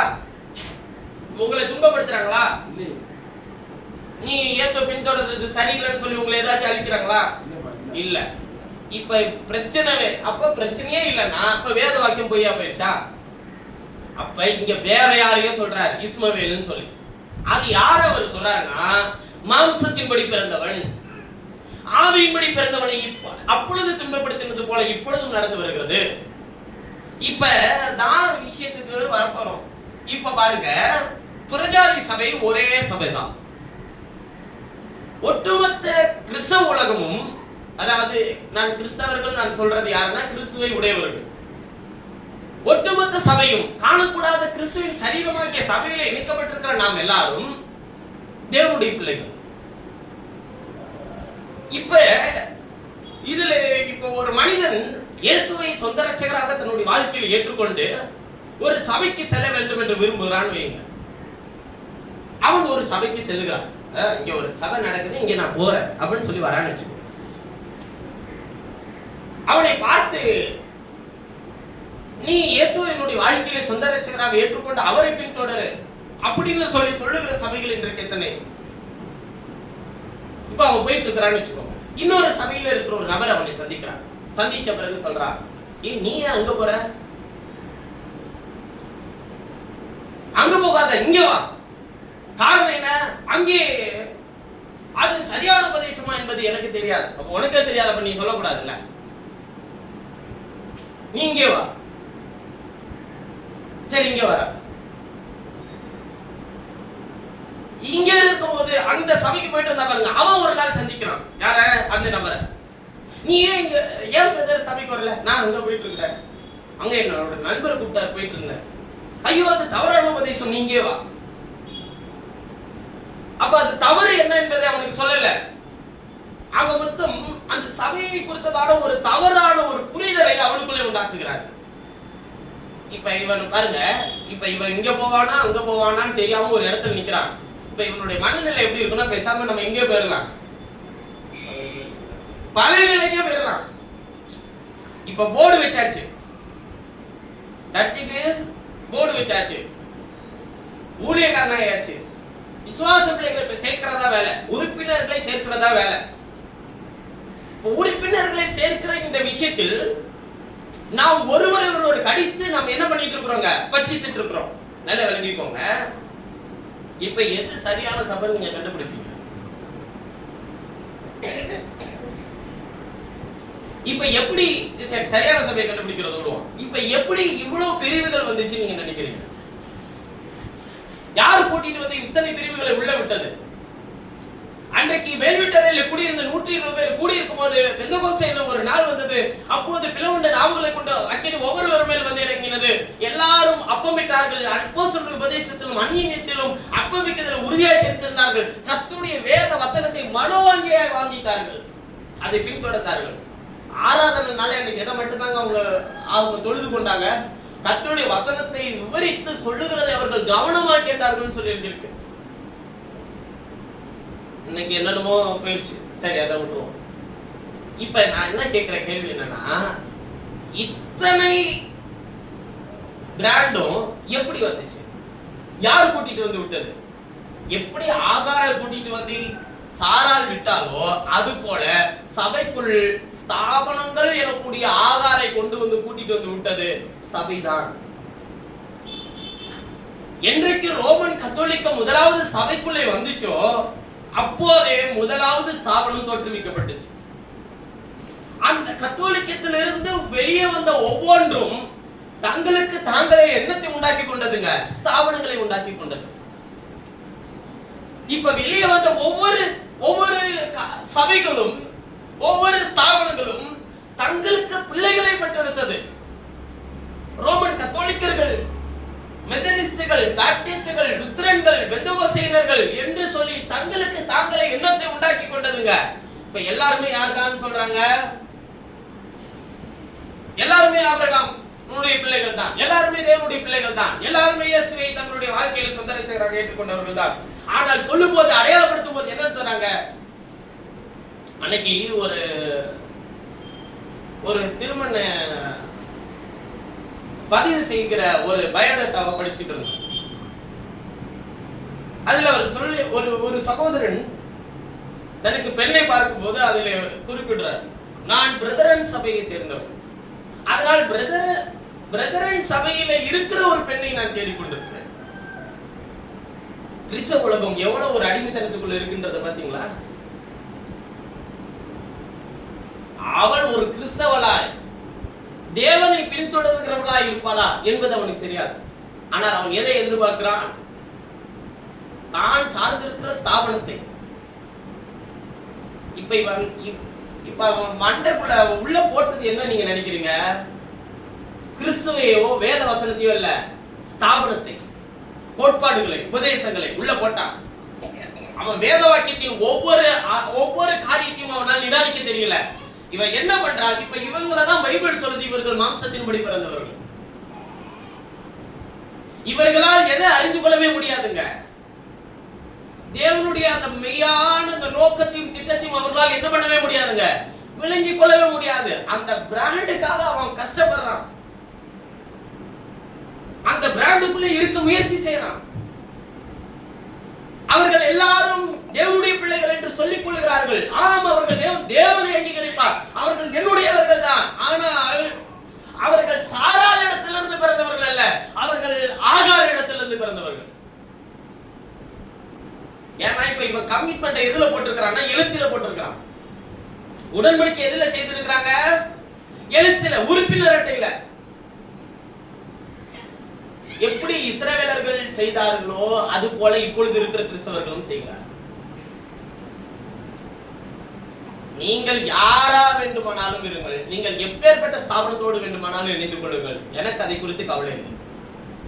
நீங்கள் கிறிஸ்துவை பின்தொடரவில்லை என்றால் நித்திய ஜீவனுக்குள் பிரவேசிக்க முடியாது. ஆண்டவர், இந்த ஸ்தாபனத்தினுடைய உரிமை அட்டையை நான் பெற்றிருக்கிறேன், எனக்கு நித்திய ஜீவனிலே பங்கு உண்டா? நிச்சயமாய் சொல்லுகிறேன், பங்கு கிடையாது. ஆண்டவர் சொல்லுகிறார். இப்ப இங்க ஆவியினால் பிறந்தவர்கள் எப்படி பிறக்கிறாங்கன்றத பாருங்க. அவன் ரோமன் கத்தோலிக்கத்துக்குள்ளும் இருப்பான், மெதடிஸ்ட், பாப்டிஸ்ட், லுத்தரன், பெந்தகோஸ்தே எல்லா ஸ்தாபனங்களுக்குள்ளும் இருப்பான். ஆனால் அவன் ஒன்றை தேடிக்கொண்டே இருப்பான். நான் யார்? அவருடைய வார்த்தை என்ன சொல்லுகிறது? இஸ்மவேல் அங்க போய் ஆகார் இடத்தில் பிறந்தது இஸ்மவேல் தவறா? இல்லை, அவன் அங்கு பிறந்தான். ஈசாக்கு வாக்குத்தத்தத்தின்படி பிறந்தான். ஆகாருடைய சாராளுடைய பிள்ளையாக இருந்தான். தேவன் அவனுக்கு அது நன்மையாகவே மாற பண்ணினார். அதனால் தேவனுடைய எல்லா நடத்திப்புக்கும் தன்னை ஒப்பு கொடுத்தான் முழுமையும். இஸ்மவேலோட கிரி, ஈசாக்கோட கிரியை நான் கொஞ்ச நேரத்துல உங்களுக்கு சொல்றேன் பாருங்க. கவனிங்கள். மாம்சத்தின்படி பிறந்தவன் ஆவியின்படி பிறந்தவனை அப்பொழுது துன்பப்படுத்தினது போல இப்போதும் துன்பப்படுத்தி வருகிறான். என்ன துன்பம் நடக்கிறது? இப்ப கிறிஸ்தவனுக்கு எதிரி யாருன்னு நினைக்கிறீங்க? வேற்று மதத்தில் இருக்கிறவர்களா? அவங்க ஒண்ணுமே நமக்கு எதிரி கிடையாது. அவர்கள் பிரச்சனையே கிடையாது. அவர்கள் நம்மை நேசிக்கிறார்கள். அவர்கள் நம்மிடத்தில் அதிக அன்பு கொண்டிருக்கிறார்கள். நம்முடைய சாட்சி தான் அவர்களிடத்திற்கு முன்பாக நம்மளை என்ன பண்ணுதுங்க? கொண்டு போய் நிறுத்தும். இப்ப நல்ல கவனிங்க. கிறிஸ்தவர்களுக்கு எதிரியே எங்கதான் இருக்கிறாங்க? ஆவிக்குரியவனுக்கு மாம்சத்துக்குரியவன் தான். இஸ்மவேல் புறமே தள்ளப்பட்டான். ஈசாக்கோ தகப்பனுடைய எல்லா சேஷபுத்திர பாவத்துக்கும் பங்குள்ளவனாய் மாறினான். இஸ்மவேல் புறமே தள்ளப்பட்ட பிறகு நடந்த விஷயத்தை கவனிங்கள். பிள்ளை ஒன்னும் கை குழந்தையா இல்ல. இஸ்மவேல் போகும்போது அவன் வளர்ந்திருந்தான். சாராள் சொல்லுகிறாள், இவன் சுதந்திரமாய் பிறந்திருக்கிற என்னுடைய மகனோடு கூட என்னவா இருக்கிறது இல்லை, சுதந்திரவாளியா இருக்கிறது இல்லை என்று சொல்லி புறமே தள்ளிட்டார். நிறைய பேர் இஸ்மவேலை கொண்டு போய் ஆகார் அந்த புதரில வைக்கும் போது தண்ணீர் இல்லாமல் தாகத்துக்கு பிள்ளை அழுகிறதை பார்க்கிற போது என்ன நினைப்பாங்கன்னா, பிள்ளை துணியில சுத்தி சின்ன பிள்ளை மாதிரி கொண்டு போய் வச்சிருக்கிற மாதிரி நினைப்பாங்க. இல்ல இல்ல, தவறு. ஈசாக்கு பலிபீடத்தின் மேல் கிடத்தும் போது ஒரு சிறுவன் அல்ல, அவன் ஒரு வாலிபன். இஸ்மவேல் புறப்பட்டு போகும்போது ஒரு சிறுவன் அல்ல, கை குழந்தை அல்ல, அவன் ஒரு நல்ல ஒரு முதிர்ந்த ஒரு பையன். தண்ணீர் இல்ல, என்ன பண்றான்? அழுகிறான். கொண்டு போன தண்ணீர் என்ன ஆயிற்று? செலவழிஞ்சிருச்சு. செலவழிஞ்சவன என்ன ஆகுறான்? அழுகிறான். கர்த்தர் தம்முடைய தூதனுக்கு கட்டளையிட்டு ஆகார் சொல்றா, ஆண்டவரே, பிள்ளை சாகிறதை நான் காணவில்லை என்று சொல்லி அவன் திருப்பி கொண்டு அழுதா. ஆகாருடைய அழுகுரலை கேட்ட கர்த்தர் என்ன, ஏற்கனவே ஆகார்கிட்ட பேசியிருந்தாருங்க. அவள் எப்பயும் நாச்சாரை விட்டு ஓட மனசா இருந்தா தெரியுங்களா? கர்த்தர் சொன்னாரு, போகாத, இங்கே இரு. எதுவரையிலும் ஆகார் ஆபிரகாமோடு இருக்கணும் தெரியுங்களா? ஆபிரகாம் தள்ளி விடுகிற வரையிலும், ஆபிரகாம் புறமே தள்ளுகிற வரையிலும் ஆகார் அங்கே இருக்க வேண்டும். ஆபிரகாம் யார் இப்பொழுது? இயேசு. இந்த அடிமைத்தனத்தினுடைய சபைகள் எல்லாம் எதுவரையிலும் இருக்க வேண்டும் தெரியுமா? இயேசு புறமே தள்ளுகிற வரையிலும் அவர்கள் அங்கே இருக்க வேண்டும். இஸ்மவேலும் அங்கே இருக்க வேண்டும். அவனுக்கும் இஸ்மவேலுக்கும் ஒரு துருத்தியை கொடுத்து, தண்ணீரை கொடுத்து, அப்பங்களை சுட்டு கொடுத்தார்களா இல்லையா? அவர்களுக்கு தேவ வசனம் இருக்கா இல்லையா? இருக்கு. அவர்களும் தேவனுடைய வார்த்தையினுடைய வெளிச்சங்களை பெற்றுக்கொள்ள முடியுமா இல்லையா? முடியும். ஆனால் நீங்கள் அறிந்திருக்கிறபடி அல்ல, நமக்கு கர்த்தர் வெளிப்படுத்துகிறபடி அல்ல. ஏனென்றால் கிரியைகளில் வித்தியாசம் உண்டு. அங்கதான் வித்தியாசம் இருக்கு. அவன் அழுகிறான். கர்த்தர் தம்முடைய தூதனுக்கு கட்டளையிட்டு இஸ்மவேலுக்கு என்னத்தை உண்டாக்கினாருங்க? நீரூற்றை உண்டு பண்ணினார். இப்ப கவனிங்க, ஈசாக்கு கிட்ட வருவோம். ஈசாக்கு பஞ்சகாலம் வந்தவனே எகிப்துக்கு போக புறப்படுகிறான். கர்த்தர் சொப்பனத்திலே தோன்றி சொல்லுகிறார், நீ எகிப்துக்கு போக வேண்டாம், இங்கே இரு. சொன்ன உடனே ஈசாக்கு அங்கே தரித்திருக்கிறான். சரி, அங்க இருக்கணும்னா என்ன வேணும்? தண்ணி வேணும். அழுதானா? தண்ணி இல்ல, சாவப்போற ஆண்டவரேன்னு அழுதானா? இல்ல, கிரியை செய்தான். கர்த்தர் நம்மோடு கூட இருக்கிறார் என்று கிரியைகளை நடப்பித்தான். நடப்பித்த போது கர்த்தர் அங்கு நீரூற்றை உண்டு பண்ணினார். அதை வாக்குவாதம் பண்ணி வாங்கி கொண்டார்கள். அழுது புலம்பிக் கொண்டிருந்தானா? கர்த்தர் என்னோடு கூட இருக்கிறீரா? இல்லையா, நான் சாக போகிறேனே அப்படின்னு சொல்லி கேட்டானா? இல்லை. அவன் மறுபடியும் கிரியைகளை நடப்பித்தான். கர்த்தர் அவனோடு கூட இருந்தார் என்பதை உறுதிப்படுத்த கர்த்தர் நீரூற்றை கொடுத்தார். மறுபடியும் வாக்குவாதம் பண்ணி வாங்கி கொண்டார்கள். ஐயோ, என்னுடைய பிரயாசத்தின் பலனை இந்த உலகத்தின் மனிதர்கள் பிடுங்கிக் கொள்கிறார்களே, ஏமாற்றி விட்டார்கள் என்று அழுது புலம்பிக் கொண்டிருந்தானா? இல்லை. வேதனையா தான் இருந்திருக்கும் அவனுக்கு. ஆனால் மறுபடியும் அவன் கிரியைகளை நடப்பித்தான். தேவன் அவனோடு கூட இருக்கிறார் என்பதை உறுதிப்படுத்தும்படிக்கு, கர்த்தர் கிரியைகளை நடப்பிக்கும்படிக்கு அவனுக்கு கர்த்தர் மீண்டும் நீரூற்றை உண்டு பண்ணினார். இஸ்மவேலுக்கு நீரூற்றை தோண்டி அவன் நீரூற்றை பெற்றுக் கொண்டானா? ஈசாக்கு நீரூற்றை தோண்டி நீரூற்றை பெற்றுக் கொண்டானா? இஸ்மவேலை காட்டிலும் இஸ்மவேல் அழுதான். கர்த்தர் நீரூற்றை உண்டு பண்ணினார், அதன் தண்ணீரை குடித்தான். ஆனா ஈசாக்கு அவன் எங்க இருக்கிறானோ, அங்கு எங்கெல்லாம் திறமை தோன்றுகிறானோ அங்கெல்லாம் கர்த்தர் நீரூற்றை உண்டு பண்ணுகிறவராய் இருந்தார். நல்லா விளங்கிக்கோங்க. ரெண்டு பேருக்கு இருக்கிற வித்தியாசம் என்ன தெரியுங்களா? இவனுக்கு ஒரு இடத்துல இருப்பார், இவன் அங்கதான் வந்து என்ன பண்ணுங்க, தண்ணீரை ருசி பார்க்க வரணும். இவனுக்கு அப்படி அல்ல. இவனோடு கூட கர்த்தர் இருக்கிறார். இவன் எங்கு செல்கிறானோ அங்கெல்லாம் துறவை தோன்றுகிற எல்லா இடத்திலும் கர்த்தர் நீரூற்றை உண்டு பண்ணுகிறவராய் இருக்கிறார். வித்தியாசத்தை பாத்தீங்களா? ஆவியின்படி பிறந்தவனுக்கு மாம்சத்தின்படி பிறந்தவனுக்கு இருக்கிற வித்தியாசம். மாம்சத்தின்படி பிறந்தவன், ஆண்டவரே நான் மரிக்க போகிறேன், ஆண்டவரே எனக்கு யாரும் இல்லை, ஆண்டவரே நான் என்னுடைய ஜீவியத்தில் குறை உள்ளது, என்னை யார் காப்பாற்றக்கூடும், அழுது புலம்புகிறான். கர்த்தர் அவனுக்கு இரக்கம் பாராட்டினாரா இல்லையா? நிச்சயமா சொல்லுகிறேன், இரக்கம் பாராட்டுவார். ஏனென்றால் அவனுக்குள்ள இருக்கிறது யாருடைய வித்து? ஆபிரகாமுடைய வித்து. ஆனால் ஈசாக்கு அப்படி அல்ல. ஈசாக்கு முழுமையும் தேவ வசனத்தினாலே பிறந்தவன். அவன் கிறிஸ்துவின் பிள்ளை என்று சொல்லிக் கொண்டிருந்தாலும் அவன் வெறுமனையாக அழுது புலம்புகிற கூட்டத்தை சேர்ந்தவன் அல்ல. அவன் தேவனுடைய வார்த்தையின் முழுமையை ஏற்றுக்கொள்கிறவனாய் இருக்கிறான். அவன் அழியாத வித்தினாலே பிறந்தவன். நல்ல கவனிங்க, சாராளுடைய கற்பம் செத்து போயிடுச்சு, ஸ்திரீகளுக்குள்ள வழிபாடு நின்று போயிற்று, ஆபிரகாமினுடைய சரீரம் செத்து போயிற்று. இப்ப அங்க எப்படி ஒரு ஜீவன் உண்டாக முடியும்? கர்த்தர் சொன்னார் ஜீவன் உண்டாகும். அங்கு சாராளுடைய கற்பத்தை ஒரு ஜீவன் அசைத்தது. அந்த ஜீவன் சாராளுடைய கற்பத்திற்குள்ளே தரித்து நின்றது. அங்கே ஜீவன் உண்டானது எதனாலே? தேவனுடைய வாயிலிருந்து புறப்பட பண்ணுகிற வார்த்தையினால். அதனாலதான் பாருங்க, வசனத்தினால் பிறந்தவன் அவனுடைய குணாதிசயம் அதையே என்ன பண்ணுதுங்க, வெளிப்படுத்துகிறது. அடிமையான இடத்திலிருந்து பிறந்தவன் அவனுடைய குணாதிசயம் எதையே வெளிப்படுத்துகிறது? அடிமைத்தனத்துக்குரிய குணாதிசயத்தையே வெளிப்படுத்துகிறது. நல்ல கவனிங்க. ஏன் இந்த அடிமைத்தனத்துல பிறந்த இஸ்மவேலை இஸ்ரவேலர்களோடு ஒப்பிடுகிறார் என்றால், அவனை எப்போதும் அவன் ஒரு அடிமைத்தனத்தில் இருக்கவே முயற்சி செய்வான். முதலில் எகிப்தில் அடிமையா இருந்தான். கர்த்தர் அவர்களை விடுதலையாக்கி வனாந்தரத்தில் நடத்தும் போது பகலில் மேக சமம், இரவில் அக்கினி சமத்தை கொடுத்திருந்தார். பாதரட்சி தேங்கி போல, வஸ்திரம் பலசாகல, எல்லா நன்மை கிருபை பெற்றுக்கொண்ட இஸ்ரவேலர்கள் மறுபடியும் பாபிலோனுக்கு அடிமையாய் போனான். அவன் ஒவ்வொரு நாளும் எகிப்திலே அடிமையாய் இருந்ததை மாத்திரமே நினைவு கூறுகிறான். ஆனா ஈசாக்கு அப்படி ஏதாச்சும் நினைவு கூர்ந்தானா? இல்லவே இல்லை. அவனால் நினைவு கூறவே முடியாது. இந்த நல்ல மதியான வேளையில் நீங்களும் நானும் உணர வேண்டிய ஒரே ஒரு காரியம், நம்மை விட்டு யார் போகிறார்கள், நம்மிடத்தில் யார் இருக்கிறார்கள், நமக்கு என்ன இருக்கிறது என்றெல்லாம் முக்கியம் அல்ல.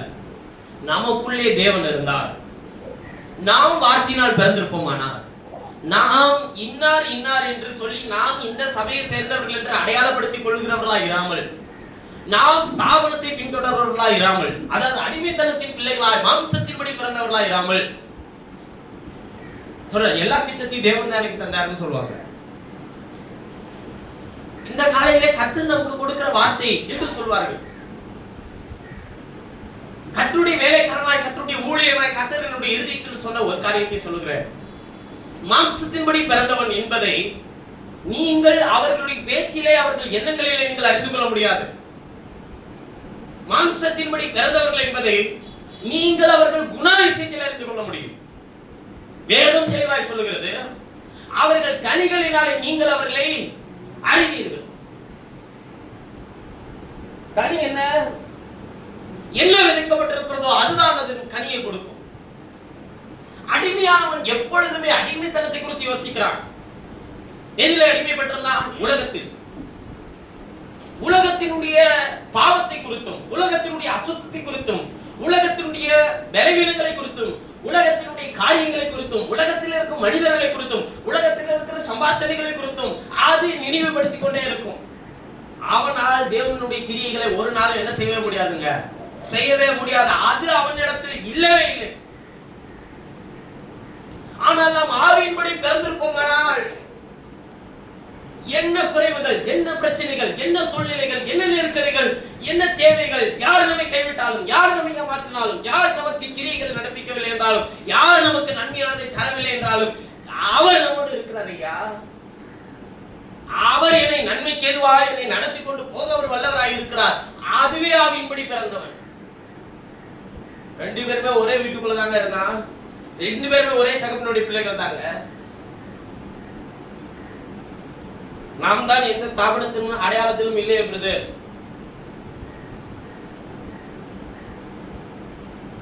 அப்ப நம்ம எல்லாரும் ஆவியினால் பிறந்தவர்கள் தானே. தேவனுக்கு முன்பாக உங்கள் கிரியைகளை அவைகளை என்ன பண்ணுங்க, எடுத்துக்காட்டும். ஆவியினால் பிறந்தவர்களோடு கூட அவர் எப்போதும் இருப்பார். அவனுடைய வாழ்க்கையில என்ன சம்பவித்தாலும் விளங்கிக் கொள்ளுங்கள், அவன் தன் சுய பலத்தை அல்ல, அவனை சிருஷ்டித்தவரையும் அவன் நோக்கி பார்க்கிறவனா இருக்கிறான். அவன் தன் சுய சிந்தனை அல்ல, தன்னுடைய கிரியைகளை செய்து கர்த்தரை நோக்கி பார்க்கிறவனா இருக்கிறான். அவன் சுய கிரியைகளை அல்ல, கர்த்தாவே நான் கிரியை செய்திருக்கிறேன், அறுவடை செய்கிறவரும் பலனை கொடுக்கிறவரும் நீர்தான் என்கிறதை அவரை நோக்கி பார்க்கிறவனா இருக்கிறான். எவ்வளவு பயங்கர ஞானம் உள்ளவர்களாய் நீங்கள் எவ்வளவு விஷயங்களை யோசித்து செயல்படுத்தினாலும் பலனை கொண்டு வந்து தருகிறது யார் தான்? கர்த்தர் தான். நீங்கள் ஒரே விஷயத்தை நினைவில் வைத்துக் கொள்ளுங்கள், பலனை கொடுக்கிற கர்த்தரை நீங்கள் உங்களுக்குள்ள வைத்திருக்கிற போது நீங்கள் எந்த திட்டங்களை தீட்டினாலும் அது உங்களுக்கு பலனை கொடுக்க போகிறதே. பலனை கொடுக்கிறவர் ஒரு திட்டத்தை வைத்திருப்பார். அதற்குள்ளே நீங்கள் போகிற வரையிலும் அவர் காத்துக்கொண்டே இருப்பார்.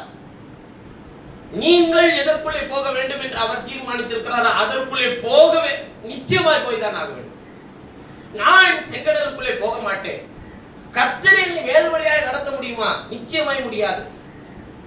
திட்டங்களை வைத்திருக்கிறவர் உங்களை எதற்குள்ளே நடத்த வேண்டும் என்று தீர்மானித்திருக்கிறாரோ அதற்குள்ளே போக முழுமையும் அர்ப்பணிங்கள். ஏனென்றால் அதுவே நீங்கள் அவரோடு செய்து கொண்ட உடன்படிக்கை. இங்க மன்சீகத்துல போற எல்லா உடன்படிக்கை எப்படின்னா, உதாரணத்துக்கு சொல்றேன், ஒரு கணவன் மனைவி எழுத்தினால் ஒரு உடன்படிக்கை போட்டு இருப்பார்கள் என்றால் அந்த உடன்படிக்கை நிச்சயமா ஒரு நாள் எழுத்தினாலே என்ன பண்ணுங்க, முடிவடையும். ஆனால் அந்த எழுத்து மாதிரி அங்கொன்றும் இங்கொன்றுமா இருக்கும். ரத்தத்தினாலே ஒரு உடன்படிக்கை செய்திருப்பார்கள். ரத்தத்தினால் நான் சொல்றது எதை? தேவனுடைய வசனத்தினால். ரத்தத்தில் என்ன உண்டு? ஜீவன் உண்டு. அந்த ஜீவனை குறித்து அவர் சொல்லுகிறார், நான் உங்களுக்கு சொல்லுகிற வசனங்கள் ஆவியாயும் ஜீவனாயும் இருக்கிறது. பாருங்க, உங்க பிள்ளைகள் உங்களுக்கு பிறக்கும் போது அதுக்கு நான் இதெல்லாம் செய்யணும் அதெல்லாம் பண்ணணும் அப்படின்னு நீங்க நினைக்கிறீங்க. என்ன உடன்படிக்கை?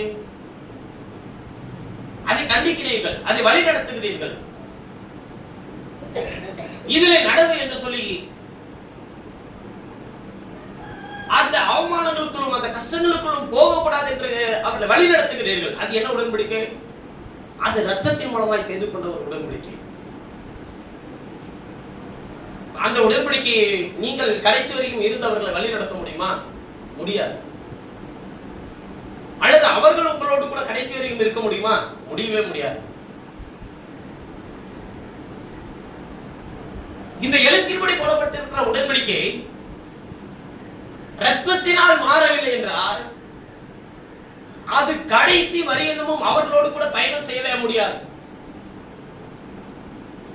இந்த உலகத்தில் எல்லா மனிதர்களும் தற்காலிகமானவர்.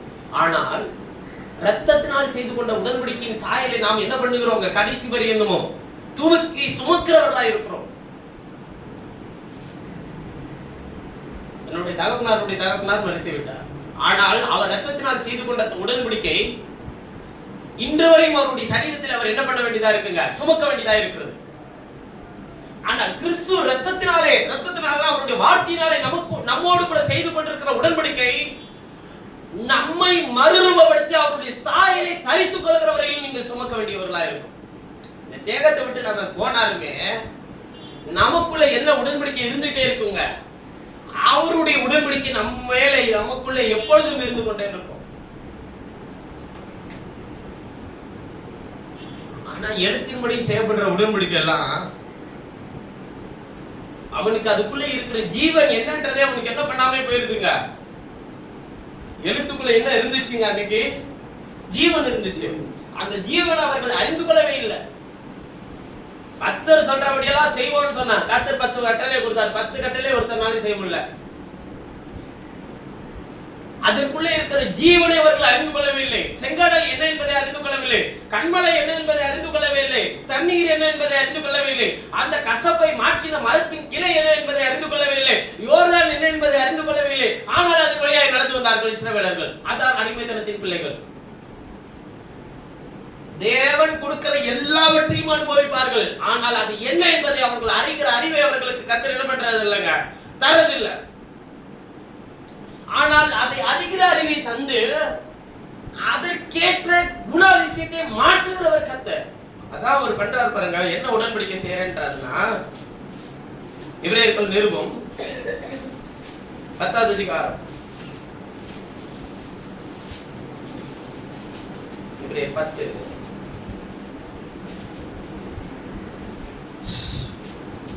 16வது வசனத்தை வாசிக்கும்போது சொல்றார், அந்த நாட்களுக்கு பின்பு நான் அவர்களோட பண்ண உடன்படிக்கையாவது நான் என்னுடைய பிரமாணங்களை அவர்களுடைய இருதயங்களில் வைத்து, அதாவது கர்த்தருடைய ஆவியானவர் நமக்குள்ளே வந்தபோது என்ன சொல்றாருன்னா, என்னுடைய பிரமாணங்களை உன்னுடைய இருதயத்தில் வைத்து அவைகளை அவர்களுடைய மனதில் எழுதுவேன் என்று கர்த்தர் சொல்லுகிறார் என்பதை உரைத்த பின்பு, அதாவது என்னன்னா இங்க வசனத்தை அவன் மனசுல எழுதுறான், அவன் இருதயத்தில் வைப்பார்.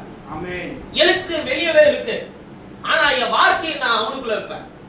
வச்சு அவர்களுடைய பாவங்களையும் அவருடைய அக்கிரமங்களையும் நான் இனி நினைப்பதில்லை என்று சொன்ன பிறகு சொல்லுகிறார், இனி நினைப்பதில்லை என்பதை சொல்லுகிறார். இவைகள் மன்னிக்கப்பட்டதுண்டானால் இனி பாவத்து நிமித்தம் என்ன செலுத்தப்படவே இல்லை, வழி செலுத்தப்படுவதே இல்லை.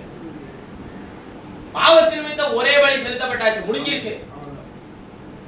இப்ப அவர் தம்முடைய வார்த்தையை உங்களுக்குள்ளே வைத்து உங்கள் மனதிலே எழுதினார்னா நிச்சயமாய் உங்கள் குணாதிசயங்கள் என்ன பண்ணப்படுங்க, மாற்றப்படும். என்ன குணாதிசயம்? ஜென்ம சுபாவங்களா? ஒவ்வொருவருக்கும் ஒவ்வொரு தனிப்பட்ட குணாதிசயம் இருக்குமே, அதெல்லாம் மாறிடுமா? அதெல்லாம் மாறிடுமா நீங்க நினைக்கிறீங்களா? எப்படி 2 சரீரம் இருக்கு? ஒரு சரீரம் ஜென்ம சரீரம் இருக்குல்ல, ஜென்ம சரீரத்தினுடைய குணாதிசயத்தை அது நம்முடைய தகப்பனிடத்திலிருந்து என்ன பண்றாங்க, பெற்றுக்கொண்டு வருங்க. ஆவிக்குரிய சரீரம் ஒன்று இருக்குல்ல, அது நம்முடைய தகப்பனிடத்திலிருந்து பெற்றுக்கொண்டு இருக்கிறோம். அந்த சரீரத்தின் குணாதிசயங்கள் யாரிடத்திலிருந்து வந்திருக்கிறது? கர்த்தரிடத்திலிருந்து. இப்ப எந்த குணாதிசயம் மாற்றப்படும் சொல்றாரு? அந்த ஆவிக்குரிய குணாதிசயம் வந்துருச்சுன்னா ஜென்ம சரீரத்தின் குணாதிசயத்தை அது அழுத்தும். இது வேண்டாம், இதை செய்யாத, இதை பண்ணாத, இது கேட்ட யோசனை வேண்டாம். ஏன்னா யார் இருக்கிறது? நான் இருக்கிறேன். எகிப்துக்கு போகாத, அடிமைத்தனத்துக்கு திரும்பிடாத, நான் இருக்கிறேன். கேரளருடைய மேய்ப்பர்கள் வாக்குவாதம் பண்ணி வாங்கிட்ட ஆண்டவரே, நான் இருக்கிறேன், பயப்படாத. ஏமாத்திட்டு ஆண்டவரே வா பயப்படாத நான் இருக்கிறேன். அவனே சொன்னான் கர்த்தர் உன்னோடு கூட இருக்கிறார் சொன்னானா இல்லையா? அப்புறம் நான் எது வச்சிருக்கிற ஆண்டவரே பலன் எனக்கு கிடைக்குமா? நீ அதை பத்தி கவலைப்படாத, வேச்சிட்டல பிரயாசப்பட்டல, நீ பயப்படாம இரு, பலனை கொடுக்க வேண்டியது நான். கர்த்தர் ஈசாக்கோடு இருந்தார். 100 மடங்கு அறுவடை கர்த்தர் கட்டளையிட்டார். கர்த்தர் இன்னைக்கு நம்ம தியானித்து நம்மளுடைய யோசிக்க வேண்டிய ஒரே ஒரு காரியம், நான் அழியாத வித்தாகி வசனத்தினால பிறந்திருக்கிறேனா, நான் கர்த்தருடைய பிள்ளையா இருக்கிறேனா, அவர் எனக்குள்ள இருக்கிறாரா, அது மாத்திரம் தான் போதும். நான் எந்த சபையை சேர்ந்தவனா இருக்கிறேன், நீ இந்த சபையினுடைய கோட்பாட்டுக்குள்ள வரலனா நீ நித்திய ஜீவனுக்கு போக மாட்ட. தவறு, அவனும் போக மாட்டான், அந்த சபையாரும் போக மாட்டாங்க, சொல்றவனும் போக மாட்டான். நான் கிறிஸ்துவை பின்பற்றுகிறேன், அவருடைய வார்த்தையின் முழுமையை பின்தொடர்கிறேன், அவருடைய வார்த்தையை மாத்திரம் என்னுடைய இருதயத்தில் ஏற்றுக்கொண்டு அவருடைய பாதையை பின்தொடர்ந்து நடக்கிறேன், அவருடைய சத்தியங்களை அறிகிற வசனத்துக்கு ஏற்ற என்னுடைய கிரியைகளை நடப்பிக்கிறேன். அப்படியானால் எல்லா இடங்களுக்கும் எல்லா விஷயங்களையும் நம்மால் செய்ய முடியுமா பிரதர்? வேத வசனம் அதை செய்ய என்று சொன்னால் நிச்சயமா அது யாரா இருந்தாலும் என்ன பண்ணிதான் ஆகணுங்க, செய்தான் ஆகணும். அதை செய்யாத என்று சொன்னால் அதனுடைய உண்மையான காரியத்தை அவர் வியாக்கியானம் பண்ணினால் நாம் அதை பின்தொடர்ந்துதான் ஆக வேண்டும். பிலிப்பு அத்திமரத்தின் கீழே நாத்தான் தீர்க்கதரிசியை சந்தித்தார். நாத்தான் வேலையை சந்தித்தார். தீர்க்கதரிசி அல்ல, ஒரு பரிசு. தீர்க்கதரிசி வேறு, இந்த நபர் வேறு. இயேசுவை வந்து பார் என்று சொன்னான். அவன் வந்தான். இயேசுவினிடத்தில் வந்த போதே இயேசு என்ன சொன்னார்? கபடற்ற உத்தம இஸ்ரவேலனே, எப்படி நீர் என்னை அறிவீர்? பிலிப்புனை அத்திமரத்தின் கீழே சந்திக்கும் போதே நான் உன்னை அறிந்திருக்கிறேன். சந்திக்கிறதற்கு முன்னமே.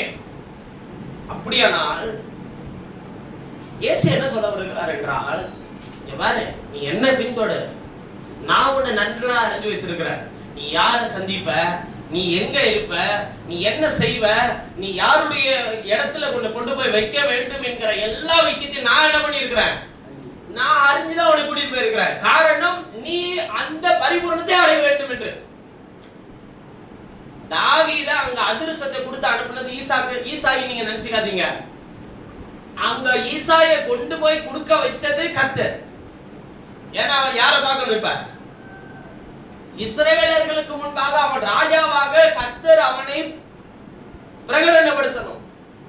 ஒரு ஈசாயினுடைய வீட்டுக்குள்ள சாமியார் வந்து தாவீத ராஜாவா அபிஷேகம் பண்ணிட்டு போயாச்சு. இப்ப தாவீது ராஜான்றது யாருக்கு தெரியும்? சாமுவேல் அபிஷேகம் பண்ணிட்டு போயிட்டார்ல. யார் ராஜாவா அபிஷேகம் பண்ணிட்டு போனது? தாவீது. தாவீது ராஜா என்று சாமுவேல் அபிஷேகம் பண்ணிட்டு போனது யாருக்கு மட்டும் தெரியும்?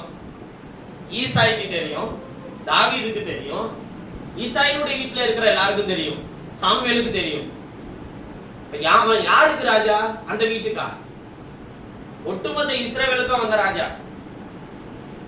வேற யாருக்குமே என்ன பண்ணாது தெரியாது. அவனை அடையாளப்படுத்தணுமா இல்லையா? அதுக்காக தான் அதிர்ஷ்டத்தை தூக்கிட்டு போனான். நாம் செய்யும் அற்பமான விஷயங்களை நீங்கள் நான் ஏன் அதை செய்யணுமா அப்படின்னு சொல்லி நினைக்காதீங்க. அந்த அற்பமான விஷயத்துக்குள்ள தேவனுடைய பெரிதான திட்டமும் நோக்கமும் இருக்கும். நீங்க சாதாரணமா நீங்க செய்யும் ஒவ்வொரு நான் செய்யணுமா, நான் போய் இதை செய்யணுமா அப்படின்னு நீங்க நினைச்சீங்கன்னா முதல்ல இந்த எண்ணங்கள் இந்த யோசனைகள் எங்கே இருக்கக்கூடாதுங்க. உங்களிடத்திலும் உங்களுடைய வீட்டிலுமே முதல்ல இருக்கக்கூடாது. நான் இதை செய்யணுமா, நாம் அந்த அப்படிப்பட்ட யோசனை உடையவர்களா இருந்தால் நம்மை அடையாளப்படுத்த அவர் என்ன செய்வார்? நான் போய் அதிர்ஷ்டத்தை கொடுக்கணுமான்னு அவன் நினைச்சிருந்தானா, சவுல் கொண்டது 1000 தாவீது கொண்டது 10000 அவன் எப்ப என்ன பண்ணுவாங்க? எப்படி சொல்லி இருக்க முடியும்? நாம் நம்முடைய கிரியைகளை செய்ய எதை சொன்னாலும் இதுவா இதை நான் செய்யணுமா? இல்லை. செய்ய முடியும். உன் கைக்கு நேரிடுகிறது எதுவோ அதை உன் முழு பலத்தோட செய். எதை கொடுத்தாரோ, எதை வைத்திருக்கிறாரோ உனக்குள் இருக்கிறவருக்காக செய். வேற யாருக்காக செய்ய?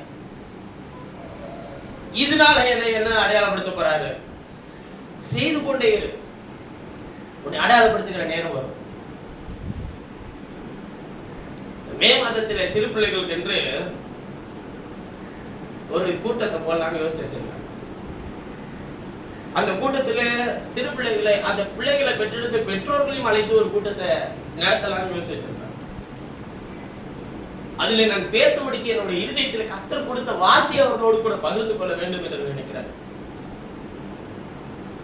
அம்ரான்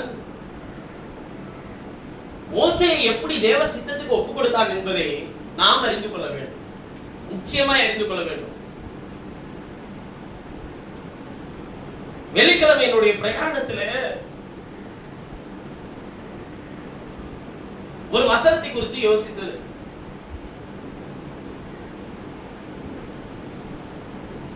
என் நிமித்தம் ஜீவனை காக்கிறவன் அதை இழந்து போவான். ஜீவனை காக்கிறவன் அதை இழந்து போவான். என் நிமித்தமாக அந்த ஜீவனை இழந்து போகிறவனோ அதை ரட்சித்துக் கொள்வான் என்று வேதம் சொல்லுது. ஜீவனை காப்பாற்றினா அதை எப்படி இழந்து போக முடியும்? ஜீவனை இழந்து போனா, அவர் நிமித்தமாக இழந்து போனா அதை எப்படி காப்பாற்ற முடியும்? இது வேதத்திற்கும் நடைமுறை சூழ்நிலைக்கும் எதிராக இருக்கிறது என்று யோசித்து அப்பதான் அந்த அம்ரானை குறித்து கர்த்தர் ஞாபகப்படுத்தினார். நெடுநாளுக்கு முன்பாக வாசித்தது. இந்த எபிரேயர்களின் புத்தகத்தை நான் வாசிக்கும் போது நான் உங்களுக்கு பேச வேண்டும், ஏன்னா வெள்ளிக்கிழமையில அவங்களுக்கு அதான் பேசணும். அதை குறித்து நான் வாசித்து வரும்போது மோசே குறித்து அவர் சொல்லுகிறார் 11வது அதிகாரத்துல, இதே எபிரேயர் 11 வாசிக்கும் போது சொல்லுகிறார், அவன் தேவனுடைய ஜனங்களோடு கூட பாடு அனுபவிப்பதை அவன் என்ன பண்ணினான்? தெரிந்து கொண்டான். ஆரோனுடைய குமாரத்தின் மகன் எனப்படுவதை பார்க்கிறோம், தேவனுடைய ஜனங்களோடு கூட துன்பத்தை அனுபவிப்பதே அவன் தெரிந்து கொண்டான். துன்பத்தை அனுபவிக்க நாம் அதை சந்தோஷமா அனுபவிக்கும் போது அவைகளை ஜெயங்குல கர்த்தர் நமக்கு என்னத்தை உண்டாக்க வல்லவராக இருக்கிறாங்க. வழியே ஜீவனை நீ காப்பாற்றணும்னு எவ்வளவு பிரயாசப்பட்டாலும் இழந்து போயிடுவார். நான் சொல்லுகிறது இந்த ஜீவனை அல்ல, அது என்ன என்பதை அந்த செய்தியில் நான் உங்களோடு பேச விரும்புகிறேன். அவர் நிமித்தமாக அதை இழந்து போவாயானால், அதாவது அவருடைய கரத்திலே நீ அதை கொடுப்பாயானால் அதை நீ ரட்சித்துக் கொள்வாய். உங்கள் பிள்ளைகளுடைய ஆத்துமாக்களை கர்த்தரிடத்துக்கு திருப்பி ஒப்பு கொடுக்க வேண்டிய தருணம் அது. பிள்ளைகளுடைய ஆத்துமாக்களை மாத்திரம் இல்ல, நம்முடைய ஆத்துமாக்களை. தேவன் கொடுத்த ஜீவன் எங்க இருக்கிறது? சரீரத்தில் அல்ல, உங்கள் ஆத்துமாவில். ஆத்துமாவை நீங்கள் காத்துக்கொள்ள வேண்டும் என்று என்ன விஷயங்களை போட்டாலும் அதை இழந்து போவீர்கள். ஆனால் தேவனுடைய வசனத்தை நீங்கள் காத்துக்கொள்வீர்களானால் அந்த ஆத்துமாவை நீங்கள் ரட்சித்துக் கொள்கிறவர்களா இருப்பீர்கள். அவர் நிமித்தம் ஆத்துமாவை இழந்து போங்கள், அவருடைய கரத்தில் ஒப்புக் கொடுங்கள். பாதையை தேர்ந்தெடுங்கள், அவருடைய சித்தத்தை செய்ய முழுமையும் அர்ப்பணியுங்கள். அவர் நிச்சயமாய் தம்முடைய உங்கள் ஆத்மாவை ரட்சித்துக் கொள்ளுகிறதற்கான பாதையும் வெளிச்சத்தையும் உங்களுக்கு தர வல்லவராக இருக்கிறார். இன்றைக்கு அவர் உங்களோடு செய்கிற ஒரு உடன்படிக்கை என்னன்னா, எழுத்தின்படி போடப்பட்டவன் எல்லார்ட்டையும் நான் எழுத்த கொடுத்தேன், ஆனா ஒருத்தனையும் வசனத்தை பின்தொடரவன். ஆனா ஆவியின்படி இருக்கிறவனோடு நான் என்ன உடன்படிக்கை பண்ணிக்கிறேன்னா, என் பிரமாணத்தை அவன் மனசுல எழுதி அவனுடைய இருதயத்தில் அதை வச்சு அவர்களை என் கட்டளைகளின்படி செய்யவும் அவைகளின்படி நடக்கவும் நான் பண்றேன். என்னன்னா, இந்த ஈசாக்கை என்ன பண்றாருன்னா, அவனுக்குள்ள அவர் இருந்து அவனே அவருடைய கட்டளைகளை படி செய்ய வைப்பார். அவன் எவ்வளவு திரும்பி போனாலும் அவனை திரும்பி வர வச்சுட்டே இருப்பார். ஆனா இவன்ட்ட அப்படிப்பட்ட விஷயமே எதுவும் கிடையாது. அவனுக்கு எழுத்த கொடுப்பார், எல்லா அதிசயங்களையும் அற்புதங்களையும் அவர்கள் பார்ப்பார்கள். ஆனால் அவர்கள் தேவனுக்கு ஏற்ற கிரியைகளை நடப்பிக்க முடியுமா என்று கேட்டால் நிச்சயமாய் முடியாது. அவர்கள் வனாந்தரத்திலே பரீட்சை பார்ப்பார்கள், முறுமுறுப்பார்கள், அவர்களை தூஷிப்பார்கள், நிந்திப்பார்கள், அவரை விட்டு தூரம் போவார்கள், எல்லாம் செய்வாங்க. காரணம் என்ன? அவர்களுக்கு கொடுக்கப்பட்ட வசனம் அவர்களுக்குள்ளே இல்லை, அவர்களுக்கு எழுத்தின் வடிவிலே உடன்படிக்கை செய்யப்பட்டிருக்கிறது. ஆனால் இன்றைக்கு உங்களுக்கும் எனக்கும் தேவன் தம்முடைய இரத்தத்தினாலே உடன்படிக்கை செய்து கொண்டிருக்கிறார். நீங்கள் அந்த குணாதிசயத்தை நிச்சயமாய் பெறும்போது அதை அப்படியே நிறைவேற்றி செய்ய முடியும். நோவா எப்படி கட்டளையிட்டபடி எல்லாம் செய்து முடித்தானோ அதுபடி உங்களை கட்டளையிட்டபடி எல்லாம் செய்து முடிக்க வைக்க தேவன் வல்லவராய் இருக்கிறார். நான் செய்வேன் அப்படின்னு நீங்க என்னதான் மனசுல தீர்மானம் பட்டாலும் உங்களால செய்ய முடியாது. அதை செய்து முடிக்க வைக்க வல்லவராகி அவருடைய ஆவியினாலும் இரத்தத்தினாலும் வசனத்தின் வெளிச்சத்தினாலும் பிறந்திருந்தால் மாத்திரம்தான் முடியும். அதன்படி பிறக்கிறதற்கு ஆண்டவரே உம்முடைய அழியாத வசனத்தினாலே என்னை பிறக்க செய்திருக்கிறேன். அழியாத வார்த்தை எனக்குள்ள இருக்குமானால் அதற்கேற்ற குணாதிசயங்களை எனக்கு தாரும். நான் மாம்சீகத்திற்கேற்ற உண்மையான மனதை உடையவனாய் இந்த உலகத்திற்கேற்ற சிந்தை உடையவனாயிராமல் என்னோடு கர்த்தர் இருக்கிறார். எந்த சூழ்நிலையிலும் அவர் இருக்கிறார். நான் எதை இழந்து போகிறதில்லை. ஏனென்றால் இழந்து போகிறவர் என்னிடத்தில் அல்ல, எல்லாவற்றையும் மீட்டுக் கொடுக்கிறவர் என்னிடத்தில் இருக்கிறார். நான் ஏமாற்றப்படவில்லை, அவர் என்னோடு கூட இருக்கிறார். நான் பலவீனன் அல்ல, அவர் என்னோடு கூட இருக்கிறார். நான் சுகவீனன் அல்ல, அவர் என்னோடு கூட இருக்கிறார். நான் குறைவுள்ளவன் அல்ல, அவர் என்னோடு கூட இருக்கிறார். நான் பலவீனன் அல்ல, அவர் என்னோடு கூட இருக்கிறார். நான் இந்த உலகத்திலே அற்பமானவன் அல்ல, அவர் என்னோடு கூட இருக்கிறார். ஏனென்றால் எதையெல்லாம் மனிதர்கள் சொல்லுகிறார்களோ அதெல்லாம் இல்லை என்று சொல்லுகிறதற்கு அவர் என்னோடு கூட இருக்கிறார். நாம் அதை பெறும்போது அதற்கு அவர் நமக்கு செய்திருக்கிற உடன்படிக்கை. இப்ப இது நீங்க சொல்றதுல இல்ல, செய்யறவரையும் பொறுமையா இருக்கணும். கிரியைகள் நடந்து கைகளில் பலன் வருகிற வரையிலும் என்னவா இருக்கணுங்க? பொறுமையா இருக்கணும். அதுவரையிலும் நீங்கள் விசுவாசத்தில் என்னவா இருக்க கூடாது? பலவீனமா இருக்க கூடாது, பலனுள்ளவர்களா இருக்கணும். சூழல் இருக்கு, எப்படி இதெல்லாம் நடக்கும்னு பார்த்தரலாம் அப்படின்னு சொல்லுவாங்க. பயப்படாதீங்க. சூழல் என்னவா இருந்தாலும் யாரு கூட இருக்கிறது? தேவன் இருக்கிறார். ஆமென். நம்முடைய சரீரம் என்னவா இருந்தாலும் யாரு கூட இருக்கிறது? தேவன் இருக்கிறார். என்னோடு கூட அவர் எதை தரித்திருக்க வைத்திருக்கிறார்? நான் பிறந்தது எதினால்? அவருடைய வார்த்தையினால். அறிக்கை செய்யுங்கள், நான் உடைய வசனத்தினால் பிறந்திருக்கிறேன். எனக்கு தேவையானதை நீர் தருவீர். நீர் தருகிறதை பெற்றுக்கொள்ள என்னிடத்தில் என்ன குறை இருக்கிறதோ அதை என்னை விட்டு எடுத்து போடும். அது சரீரத்தில் இருக்கலாம், சிந்தையில் இருக்கலாம், இருதயத்தில் இருக்கலாம், என்னுடைய சரீர பிரகாரமான பலவீனத்தில் இருக்கலாம். எதுவா இருந்தாலும் கர்த்தாவே நீர் உடைய வார்த்தை அனுப்பி அதை என்னுடைய எலும்புகளுக்குள்ளும் நரம்புகளில் இருந்தும் இயேசுவின் நாமத்தினால் எடுத்துப்படும் என்று சொல்லி அறிக்கை செய்து ஜெபியுங்கள். கர்த்தர் உங்களுக்கு விடுதலை தர ஒரு வல்லவராய் இருக்கிறார். நாம் யாவருக்கும் செய்ய அவர் செய்த உடன்படிக்கை நினைவு கூறுங்கள். அவர் உங்களுக்கு செய்திருக்கிற வாக்குத்தத்தங்களை நினைவு கூறுங்கள். உடன்படிக்கை என்றால் நீங்கள் நினைக்கிறபடி உங்களுக்கு மனிதர்கள் செய்கிற உடன்படிக்கை எல்லாம் கமிட்மெண்ட், அதாவது முடிந்தால் செய்வார்கள், இல்லை என்றால் விட்டு விடுவார்கள். தேவன் செய்கிற உடன்படிக்கை என்றால் கமிட்மெண்ட் அல்ல, முடிந்தால் செய்வார் என்றால் அல்ல, உங்களை செய்ய வைக்க ஒரு வல்லவராய் இருக்கிறார். சொன்ன வார்த்தையின்படியே உங்களை நடத்த வல்லவராய் இருக்கிறார். நோவாவை கட்டளையிட்டபடியே அவன் செய்து முடிக்க வைத்தார். ஆமென். மோசே மலையில் காண்பிக்கப்பட்ட மாதிரியின்படி அவன் செய்து முடிக்க வைத்தார். ஆமென். நீங்கள் எப்படிப்பட்டவரை நீங்கள் ஆராதிக்கிறீர்கள்? திராணி இல்லாதவரை அல்ல, உங்களை திராணி உள்ளவர்களாய் மாற்றுகிறவரை. ஆமென்.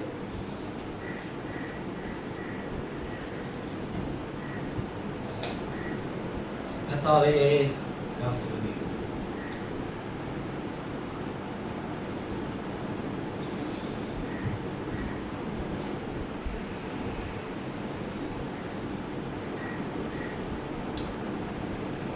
பலனும் அல்ல பராக்கிரமும் அல்ல, உமதாவியால் தான் ஆகணும் தேவா.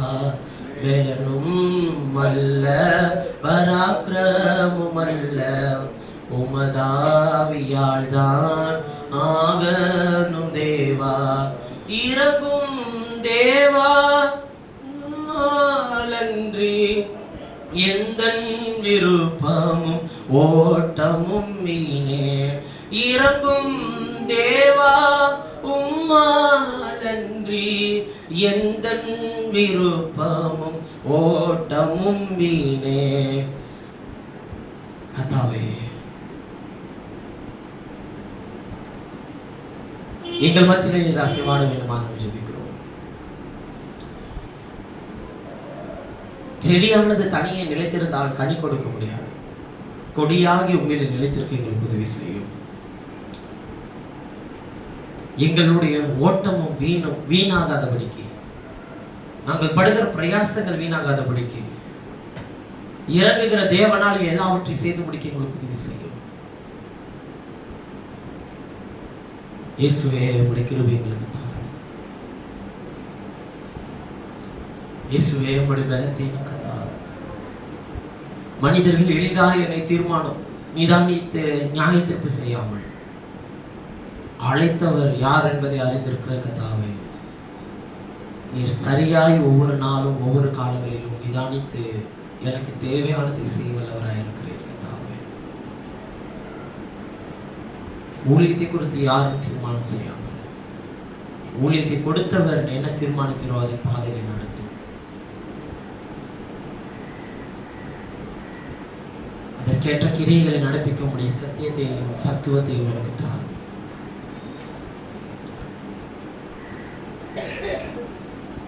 இயேசுவே, உம்முடைய சத்தியத்தை எனக்கு தாரும். உம்முடைய பலத்தை எனக்கு தாரும். என்னுடைய விருப்பங்கள் எல்லாவற்றையும் உம்முடைய சமூகத்திலே தாழ்த்தி அர்ப்பணித்து நான் ஜெபிக்கிறேன். உமது ஆவியினாலும் உம்முடைய நன்மையினாலும் என்னை காத்துக்கொண்டு என் இருதயத்தை பக்குவப்படுத்திட்டு எல்லா சுயங்களையும் விருப்பங்களையும் எடுத்து போடும். உங்களுடைய நோக்கமும் திட்டமும் நிறைவேற காத்திருக்கிறேன். நோக்கமும் விருப்பமும் நிறைவேற உங்களுடைய கருத்தில் ஒப்புக் கொடுக்கிறேன். கர்த்தருடைய வாக்குத்தத்தங்களை வார்த்தைகளில் அவர்களை பின்தொடர்ந்து காணட்டும். ஆசீர்வதிக்கப்பட்ட காலம் அவர்களை தாங்கட்டும், நடத்தட்டும். எல்லா தேவைகளையும் சந்தியும். உடைய பிள்ளைகள் மேல் எப்பொழுதும் உடைய கரம் தங்கி இருக்கட்டும். நாங்கள் அடிமைத்தனத்தின் பிள்ளைகள் எல்லாம் ஆண்டவரே அழுது கொண்டு செய்வது என்னதென்று அறியாது இருக்கிற இஸ்மவேலை போல அல்ல, எல்லாவற்றையும் அறிந்தவரை பெற்றுக்கொண்டவர்களை போல நாங்கள் நடக்க எங்களுக்கு உதவி செய்யும். ஏமாற்றப்படுகிறவர்களாய் அல்ல, ஜெயம் கொள்கிறவர்களாய் எங்களை மாற்றும். குறைவுள்ளவர்கள் என்று மனிதர்கள் சொல்லுகிறதற்காக அல்ல, நிறைவுள்ளவரை பெற்றுக் கொண்டிருக்கிறேன், அவர் என்னை நிறைவாய் நடத்துவார் என்கிற நம்பிக்கையோடு பயணம் செய்ய உதவி செய்யும். ஆசீர்வதிக்கப்பட்ட கரம் நீங்கள் மூர்த்தியில் எப்பொழுதும் இருக்கட்டும். உங்களுடைய இரத்தத்தினால் பிறந்தோம் என்கிற உறுதியும் நம்பிக்கையும் எங்களுக்கு உண்டாக்கும். கர்த்தருடைய பிள்ளை என்கிற தைரியத்தையும் நம்பிக்கையும் எங்களுக்குள்ளே ஊற்றப்பட வேண்டும் நான் நினைக்கிறேன். உங்களுடைய நன்மையும் கிருபையும் பெற்றுக்கொள்ள உதவி செய்யும். எல்லாருடைய கண்ணீரையும் துவையும். இருதயத்தில் இருக்கிற எல்லா பாரங்களையும் கவலைகளையும் எடுத்து போடும். ஆசீர்வதிக்கப்பட்ட கரமுடைய பிள்ளைகளை தாங்கட்டும், நடத்தட்டும். இயேசுவின் நாமத்தில் ஜெபிக்கிறேன். ஆமென். என் ஆத்துமாவே கர்த்தரை ஸ்தோத்திரி, என் முழுவதுமே அவருடைய பரிசுத்த நாமத்தை ஸ்தோத்திரி. என் ஆத்துமாவே கர்த்தர் செய்த சகல உபகாரங்களை மறவாதே.